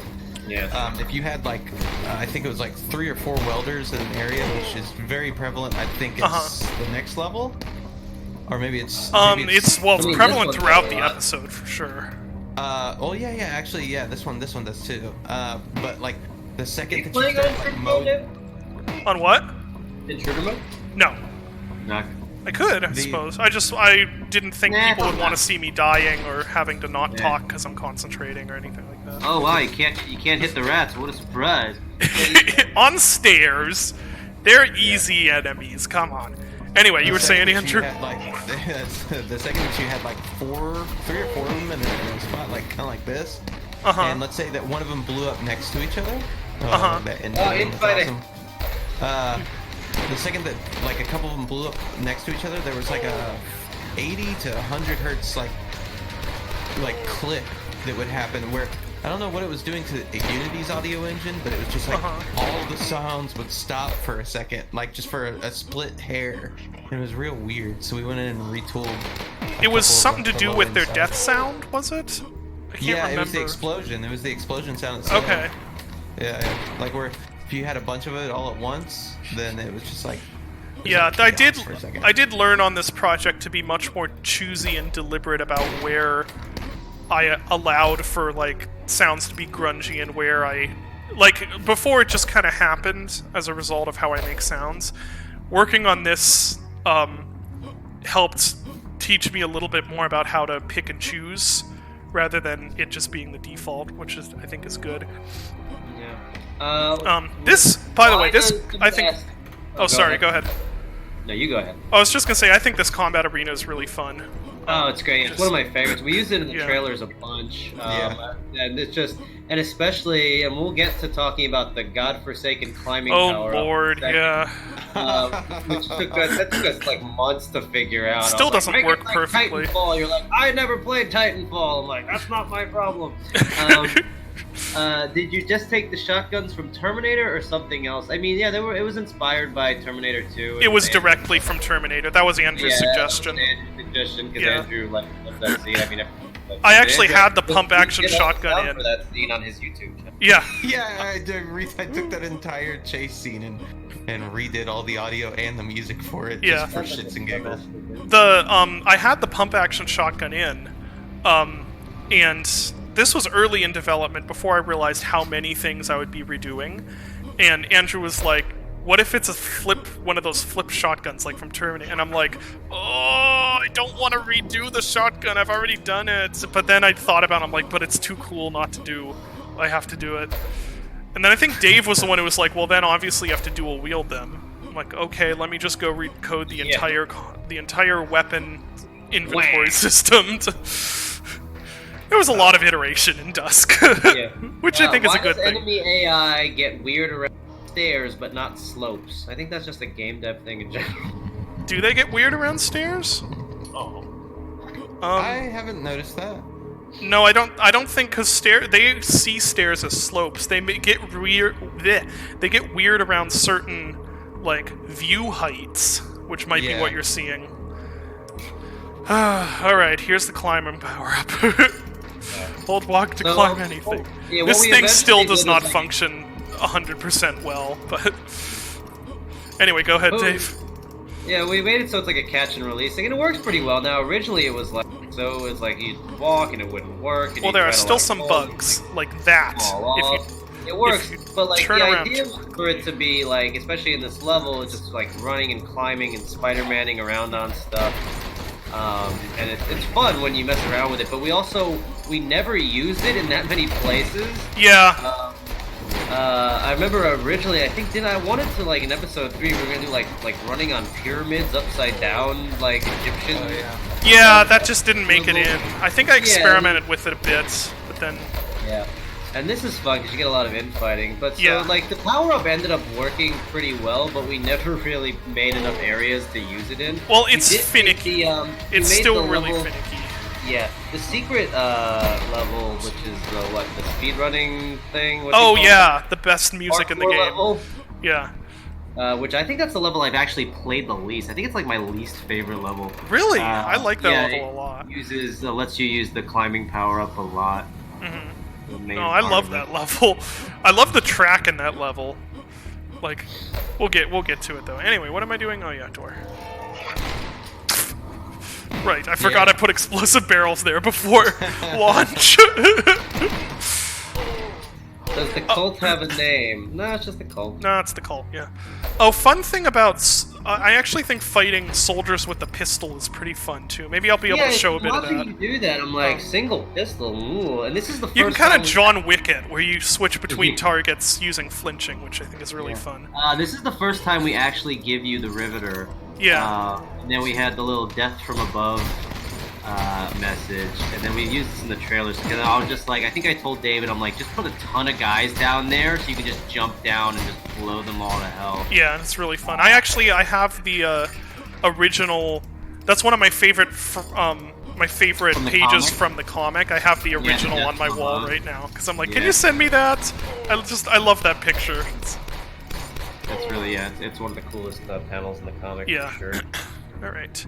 Now we grab the red Yeah. key. I noticed And I this like that one there... we- Oh, I sorry, think- God. We reused this combat arena, 3 times in the level? Yeah. Yeah. Because it's a good arena, you know? Yeah, it's good. That's how it's called, looping, reusing level design. Yeah. But- Dusk does get a little bit more arena-y as it goes on. Although some people...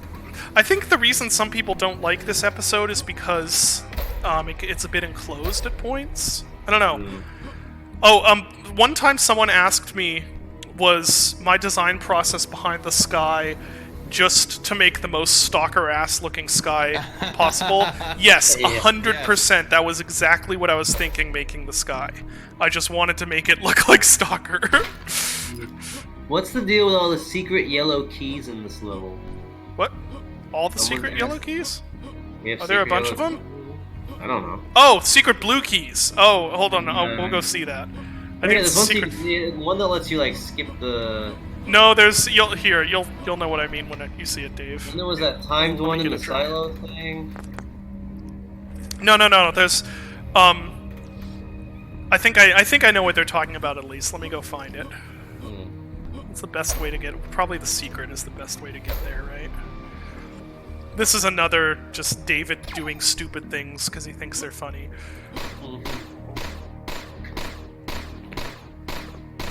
Ah, there. All right, here we are outside the level. Oh yeah, you can really get outside the level here. Yeah. I actually can't remember how you get back into the level, but there. See? Just put ladders everywhere.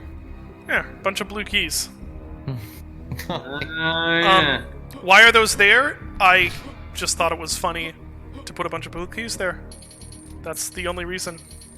I've actually never been to that secret. Yeah, it doesn't even count as a secret, I don't think. Yeah. It's just dumb. I mean, it's not, yeah. Alright, now how do I get back in? I I don't... think you could just crossbow jump back. Well, in. I'm out of crossbow bolts, so... Rocket jump? Yeah. Ooh, ah, there's an invisible wall there. Okay, we're gonna go back in this way, I guess. I mean, this is out of bounds. You're not supposed to actually be out here. So, Do you take any inspiration from fear while developing the game? Yes. Always taking inspiration from fear. that is why, that's why the smoke happens. That's from fear. I didn't take nearly as much inspiration as I probably should have with the combat effects, because, I tried to keep the particles and stuff relatively authentic, like those look like the Quake Impact particles. One thing to remember is when I was making this, or when I was like starting on this and everything, this was kind of one of the first, like, not just retro throwback shooters, but specifically retro throwback shooters that had that, you know, software rendered art style. I don't even think there were that many, like, polygon artists doing art like that either. I didn't really have that much to reference when figuring out, like, what should this game look like, how do I do this sort of art, etc. I didn't really have many references, so I ended up guessing on a lot of things, on, you know, guessing what people would want and how to do things, and one of those was, you know, keeping the particles relatively Quake-like. Now, in hindsight, now that, you know, other games that look like this have come out by, like, actual good artists and stuff, what people actually want is they want a modernized look of that. Like, they want it to look relatively smooth and modern, but also have that sort of little bit of authenticity to it, you know, pixelated textures. So, in hindsight, I probably should have made the effects more spectacular and over the top, rather than making them look, you know, pretty much like Quake. But whatever, you live and learn. There's no captions for the "Where do you think you're going?" Oh, Vocalization oops. needs fixed. Hold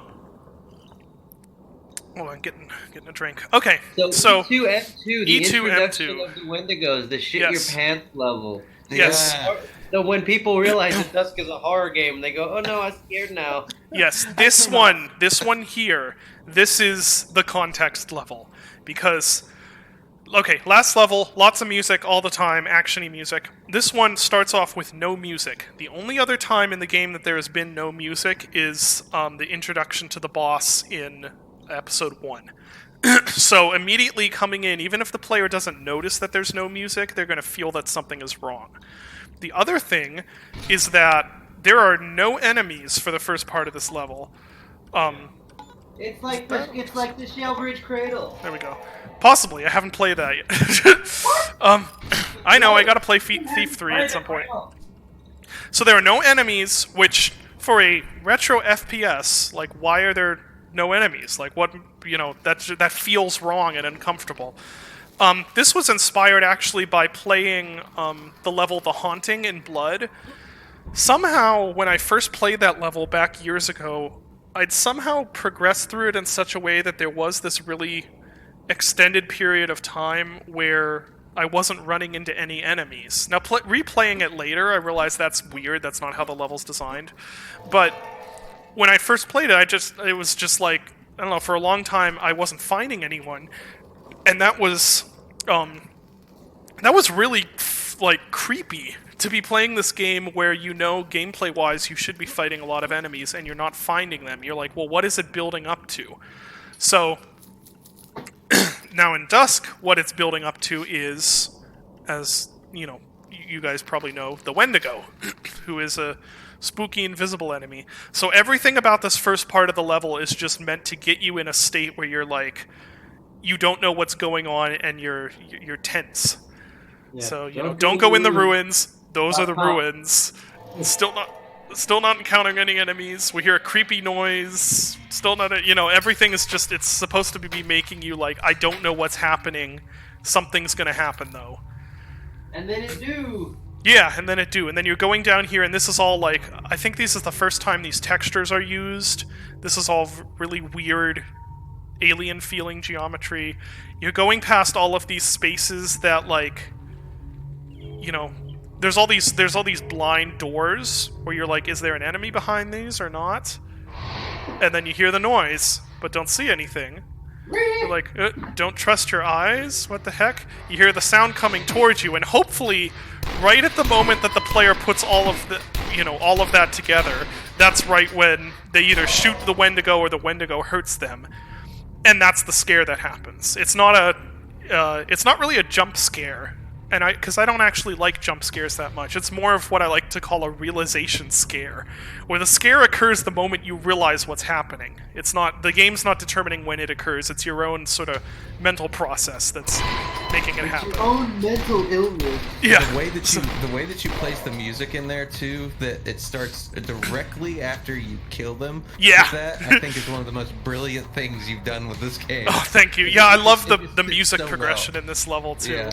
Because now we've got music. There hasn't been music until now. Now we have it, and the Wendigo reveal has happened. So there's no more. We're not building up to that anymore. So now we're going to start fighting more enemies with The second this. half of this level, we actually had to do a bunch of work on, because the first half, I remember I had like no crits. I thought it was brilliant. Mm-hmm. And then it's like, well, we need to actually have the rest of the level now. Yeah. Find a way, and there's my second favorite part of this level. The second Wendigo you encounter will be in a little while. In here. Which is cool. Where he moves the barrel. Yeah. Super neat.